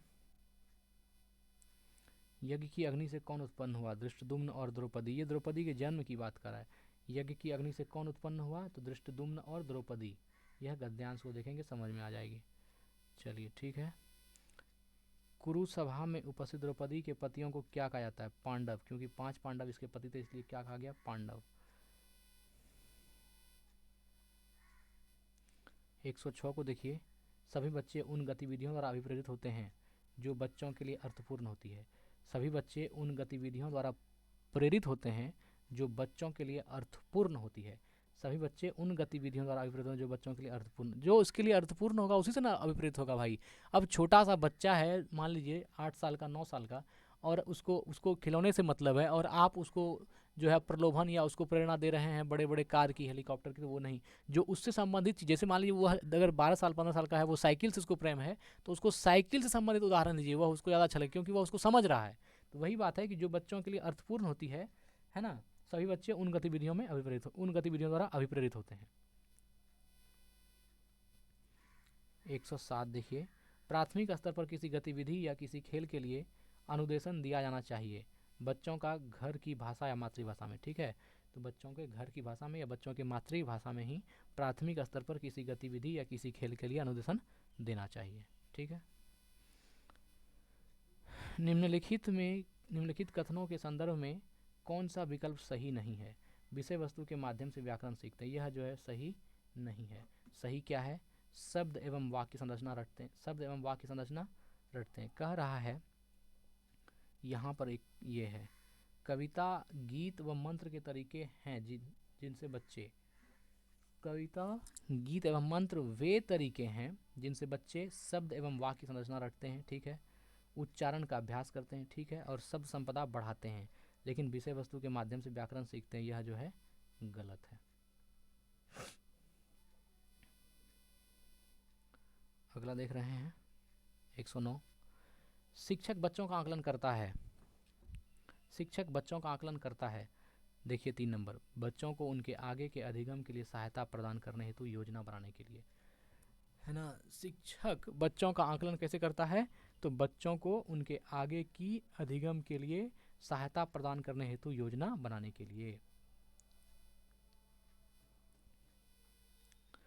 द्विभाषी बच्चे या दो भाषा जानने वाले बच्चे किसी से बात करते समय प्रायः एक भाषा के शब्दों का प्रयोग करते हैं, क्या कहलाता है? यह कहलाता है संकेत बदलना, है ना। द्विभाषी बच्चे या दो भाषा जानने वाले बच्चे किसी से बात करते समय प्रायः एक भाषा के शब्दों का प्रयोग करते हैं, ये क्या कहलाता है? संकेत बदलना कहलाता है। आगे बढ़ते हैं, आप लोग प्रतिक्रिया जरूर दीजिएगा ये कैसा लग रहा है आप लोगों को। बच्चे अपने लिखने की शुरुआती यात्रा आड़ी तिरछी रेखाएं बनाकर करते हैं, ये चिन्ह कहलाते हैं कीरम कांटे या स्क्रिबलिंग। कीरम कांटे या स्क्रिबलिंग कहलाते हैं। बच्चे अपने लिखने की शुरुआत, देखिए ये टफ है, इतना आसान नहीं है, लेकिन आप पढ़ते रहिएगा तो ये थोड़ा आएगा ज़रूर। बच्चे अपने लिखने की शुरुआती यात्रा, बच्चे अपने लिखने की शुरुआती यात्रा आड़ी तिरछी रेखाएं बनाकर करते हैं, ये चिन्ह कहलाते हैं कीरम कांटे या स्क्रिबलिंग कहलाते हैं।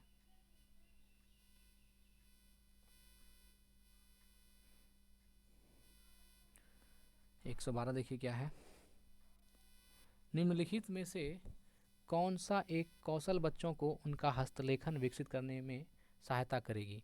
तो धागे में मन के पिरोना। धागे में मन के पिरोना यह एक ऐसा कौशल है जो बच्चों को उनका हस्तलेखन विकसित करने में सहायता करेगी। धागे में मन के पिरोना यह एक ऐसा कौशल है जो बच्चों को उनका हस्तलेखन विकसित करने में सहायता करेगी। आते हैं 113 पर, निम्नलिखित में से कौन सा भाषा की पुस्तक में चित्रों के बारे में सबसे महत्वपूर्ण है? चित्र अपरिचित एवं याद किए जा सकने वाले संदर्भों में भाषा को समझाने में मदद करते हैं। क्या कह रहा है? निम्नलिखित में से कौन सा भाषा की पुस्तक में चित्रों के बारे में सबसे महत्वपूर्ण है? ऑप्शन 1 है चित्र अपरिचित एवं याद किए जा सकने वाले संदर्भों में भाषा को समझाने में मदद करते हैं। कहानियाँ बच्चों को भाषा अधिगम का आनंद लेने तथा उनमें डैश विकसित करने के लिए प्रोत्साहित करती है, उनमें साहित्य की सराहना का बोध विकसित करने के लिए प्रोत्साहित करती है। कह रहा है कहानियाँ बच्चों को भाषा अधिगम का आनंद लेने तथा उनमें साहित्य की सराहना बोध विकसित करने के लिए प्रोत्साहित करती है। बच्चों में भाषा जैविक रूप से उपस्थित होती है तथा वह भाषा बच्चों में ठीक उसी तरह से विकसित होती है जैसे कि अन्य जैविक कार्य। यह कथन किसने कहा? यह जो है नोम चॉम्स्की। किसने कहा? Noam Chomsky. Option number 2 right है, नोम चॉम्स्की ने कहा। क्या कहा? बच्चों में भाषा जैविक रूप से उपस्थित होती है तथा वह भाषा बच्चों में ठीक उसी तरह से विकसित होती है जैसे कि अन्य जैविक कार्य। जिस तरह अन्य जैविक कार्य बच्चों में विकसित होता है वैसे ही भाषा भी विकसित होती है। यह किसन किसका था? तो नोम चॉम्स्की का यह कथन था। बहुत महत्वपूर्ण प्रश्न है। चलिए आगे बढ़ते हैं। ओ भाई, बोलने की इच्छा नहीं कर रही है अब। प्रभावी रूप से व्याकरण पढ़ाने के बारे में निम्नलिखित में से कौन सा एक कथन सही नहीं है? प्रभावी रूप से व्याकरण पढ़ाने के बारे में निम्नलिखित में से कौन सा एक कथन सही नहीं है? तो नियमों को रट कर तथा अभ्यास करके व्याकरण सीखना, यह नियम क्या है? गलत है, यह सही नहीं है। सही क्या है? वास्तविक संप्रेषण के रूप में प्रस्तुत करना सही है। संदर्भों के अनुसार व्याकरण में प्रासंगिक नियम बताना सही है। वास्तविक जीवन में संप्रेषण के समान अभ्यास करने के अवसर देना, यह भी सही है। लेकिन यह जो सही नहीं है कि नियमों को रटकर तथा अभ्यास करके व्याकरण सीखना, गलत है। 117 निम्नलिखित में से किस पर साक्षरता अर्जित करने में कुशलता होनी चाहिए?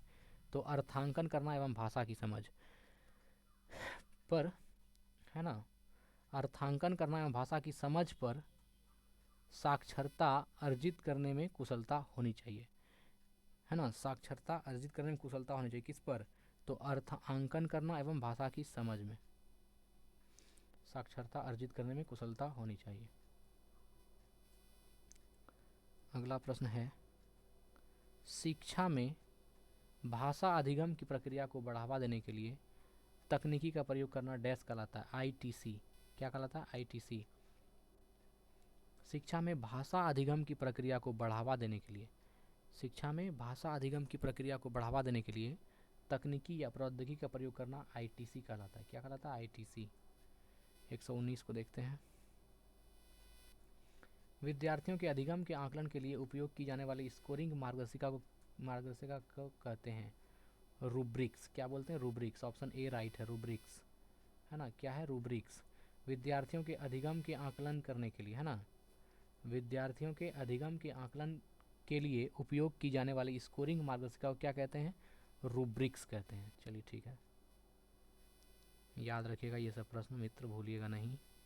बहुत मेहनत लग रहा है इसमें, थोड़ा ध्यान से। चलिए 120 इसलिए भी पढ़िए कि इतना मेहनत लगा इसमें करना पड़ रहा है। व्याकरण अनुवाद विधि अधिक बल देती है शुद्धता पर। व्याकरण अनुवाद विधि अधिक बल देती है किस पर? तो शुद्धता पर व्याकरण अनुवाद विधि अधिक बल देती है। अब 120, यह जो है चौथा भाषा हिंदी का भी 30 प्रश्न खत्म हो गया। अब पांचवा भाग है जो भाषा अंग्रेजी है, जिसको अब हम लोग देखने वाले हैं 121 नंबर से। 30 प्रश्न इसमें भी, और यह लास्ट जो है कैटेगरी है हम लोगों के लिए। तो देखिए इतना बड़ा ये पढ़ें गद्यांश की डायरेक्ट इसको पूरा प्रश्न कर दें।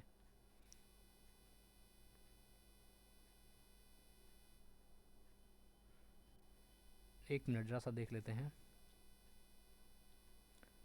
When I was a boy in, देखिए तो क्या है, When I was boy in Dehra, there was a mango grove just opposite the bungalow. It belonged to someone called Seth Govindram. May his soul rest in peace. And during the mango season, it was fire, है ना, fiercely guarded by a gant of a man called Fambury. All my efforts to get into the जरा सा grow were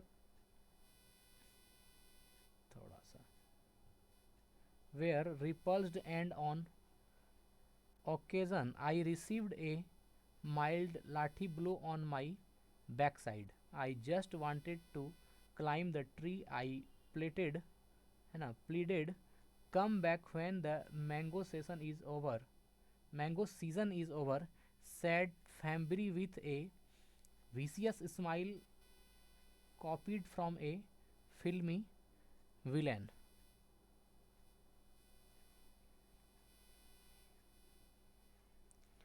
And then I discovered that he was an ex wrestler, that he had been a champion in his youth and had even thrown the great King Kong, a famous wrestler from about 40 years ago, I did not know at the time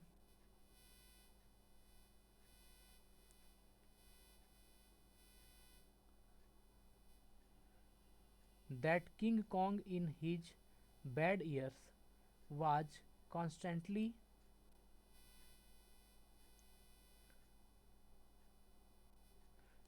thrown out of the ring. So whenever I passed the grove and saw Hambury, I would remark on his strength, his superb condition, going to fat really, muscles like cricket balls, and his bull like neck and shoulders. Gradually he warmed to me and began tell me of his exploits. I acclaimed them. Then he showed me feats of strength like picking up rocks, hurling them across the road. I applauded before he had invited me into the mango grove, and by the end of the week I could have all the mangoes. I, wa- I were the garden of the grove actually pressed them up me. चलिए पहला प्रश्न देखिए क्या है 21 का. The man who guarded the mango grow looked like a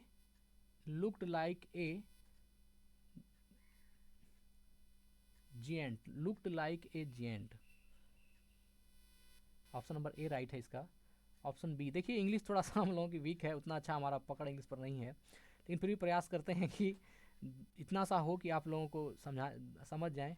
the mango grow was, जरा सा एक minute. The mango grow was situated, यह देखिए 122 का जो ऑप्शन है वह नीचे आपको मिल जाएगा यहाँ पर, है ना. तो प्रश्न जो था the mango grow was situated, है ना. The mango grow was situated, इसका ऑप्शन यहाँ है. देखिए इसका राइट आंसर लिया गया है ऑप्शन नंबर 3 को, है ना, नियर सेठ गोविंद राम्स फील्ड. यह तो आपने गद्यांश में देखा, नियर सेठ गोविंद राम्स फील्ड. अगला है 123. The guard's attitude to the boy changed because the boy made him feel nice about himself.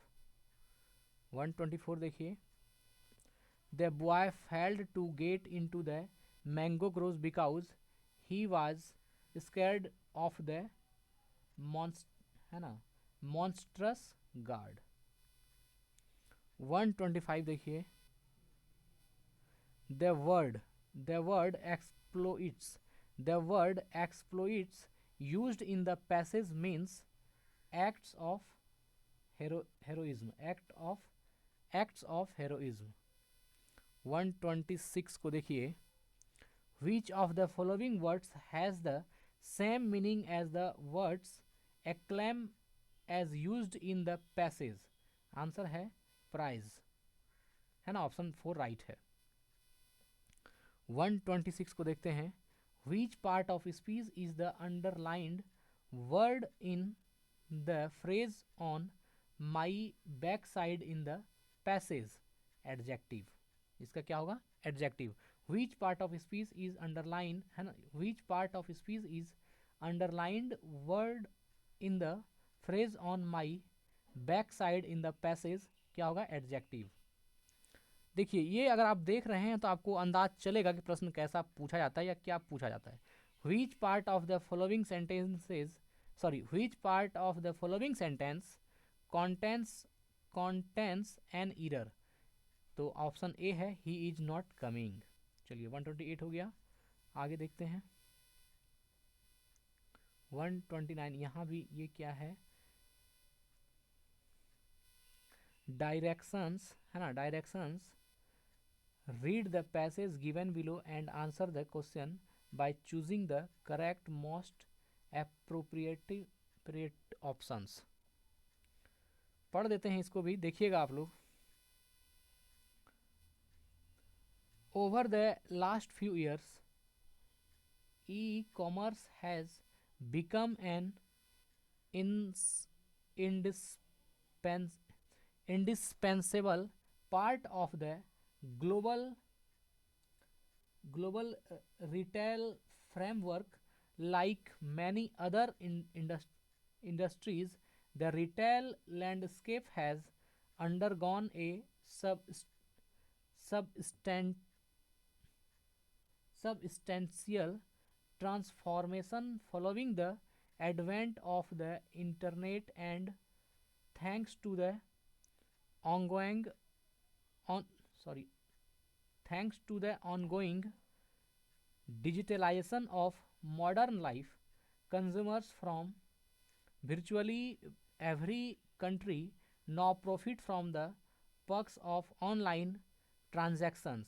As internet access and adoption are rapidly increasing around the globe, the number of digital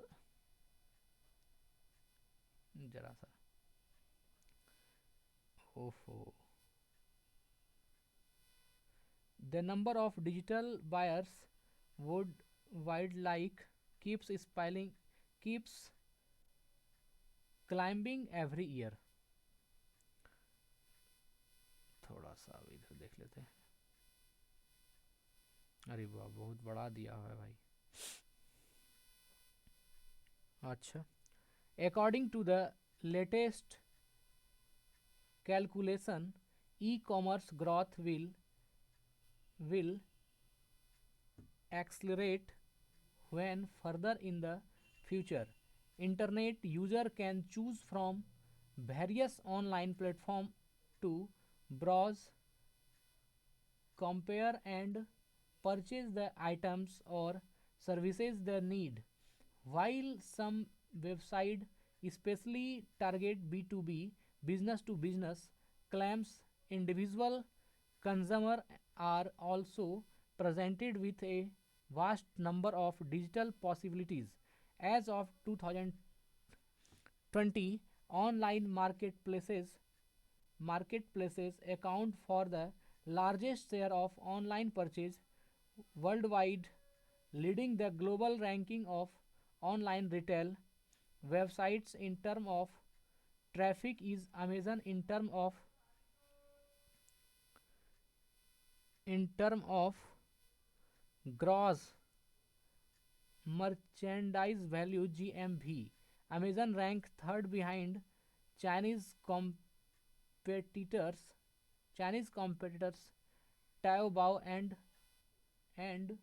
Tmall. Both platforms are operated by the Alibaba Group, the leading online commerce provider in Asia. One of the most visible trend in the world of e-commerce is the unprecedented usage of mobile devices. At the adoption of mobile devices is progressing at a rapid pace, especially in a region that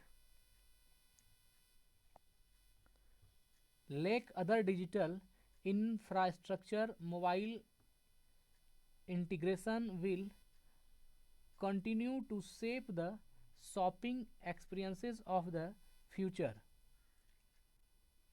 M-commerce is particularly popular across ASI, with South Korea generating up to 65% of their total online transaction volume भाई mobile traffic. चलिए अब प्रश्न देखते हैं 129. Read the following statements, है ना. E commerce growth has reached it saturation point. और B कह रहा है consumers from a few countries stand to gain from the perk of online transaction. तो इसका राइट आंसर होगा both. A and B are false. A और B दोनों गलत है. चलिए 130 पर आते हैं. Which of the following is not true according to the passage. तो ऑप्शन नंबर 4 नॉट ट्रू है.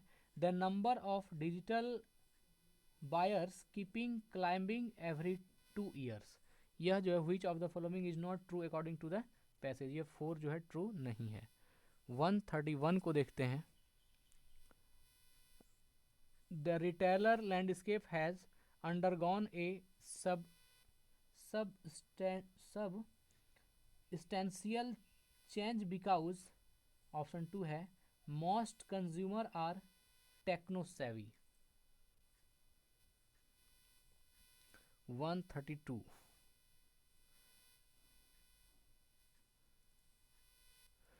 what accounts for the increasing popularity of mobile devices in certain regions of the world।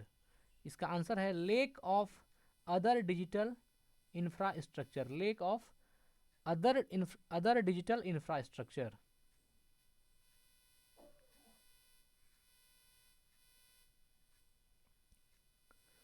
Which of the following is not supported by evidence is in the passage? Which of the following is not supported by evidence in the passage? Answer है taboo is operated by Amazon, taboo is operated by Amazon. चलिए ठीक है, आगे देखते हैं।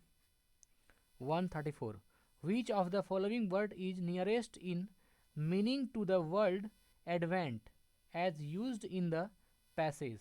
ये होगा arrival, है ना, अराइवल, ऑप्शन 2 राइट है। 135 को देखते हैं।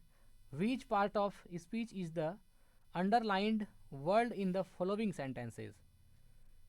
Internet users can choose from various online platform. ये है प्रीपोजिशन, ऑप्शन नंबर 3 राइट है, प्रीपोजिशन।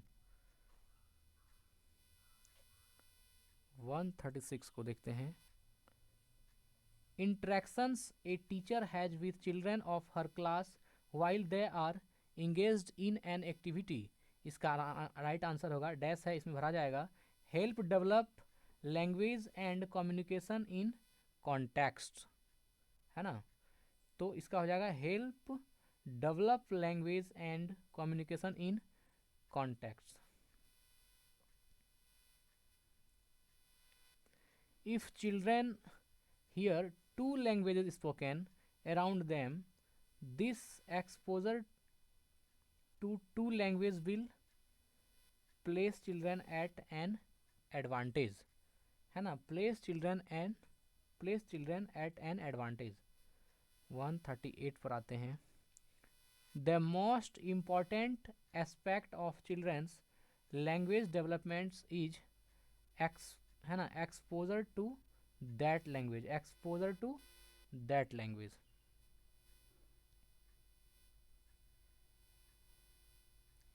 139 को देखते हैं। Scribbling is an important step in learning to write because children are trying to dash. Right answer होगा make meaning from the marks of them, make meaning from the marks of them. Scribbling is an important step in learning to write because children are trying to. चलिए 140 which one the following statement is correct? तो क्या होगा? Right answer option 2 है writing is an expression of ideas, writing is an expression of ideas. 141 पर आते हैं। Building hand eye coordination will B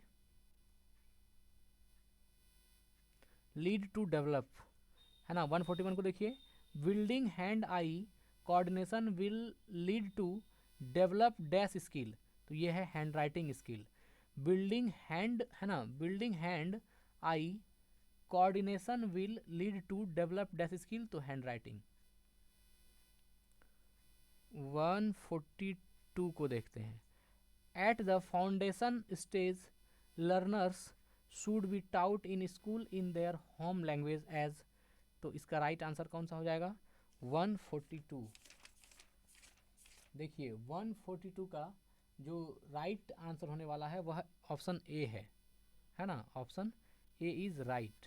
it leads to their participants in the teaching learning process. यह जो है 2-3 गलत है, ये गलती से लग गया है, लेकिन ऑप्शन 1 राइट है इसका। 142 का ऑप्शन 1 जो है वह राइट आंसर है। चलिए आगे बढ़ते हैं। 143 को देखते हैं।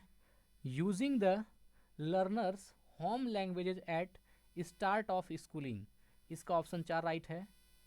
है ना, promotes a smooth transition from home to school, promotes a smooth transition from home to school. 144 को देखते हैं।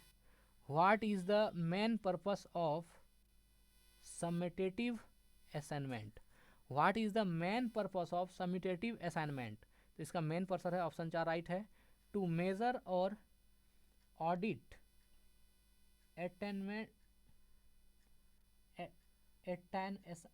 यहाँ होना चाहिए अटेनमेंट एंड एस्टेब्लिश क्वालिटी। क्या है, what is the main purpose of summative assignment, तो टू मेजर और audit attainment and establish quality. 145 को देखते हैं। गला का तो बैंड बन गया मित्र,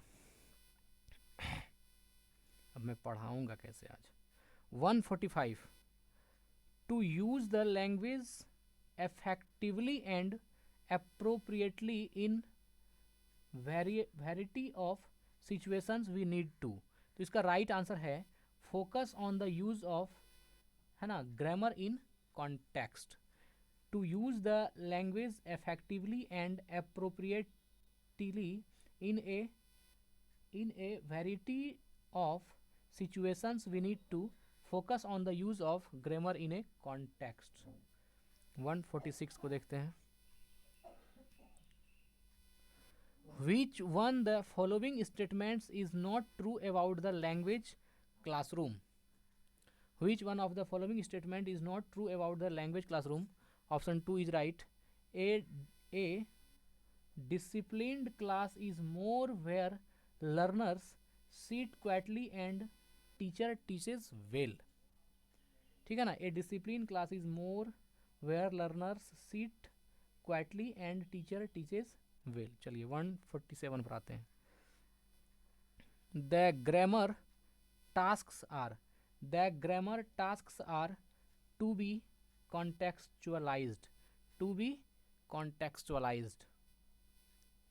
148 पर आता हूं मैं।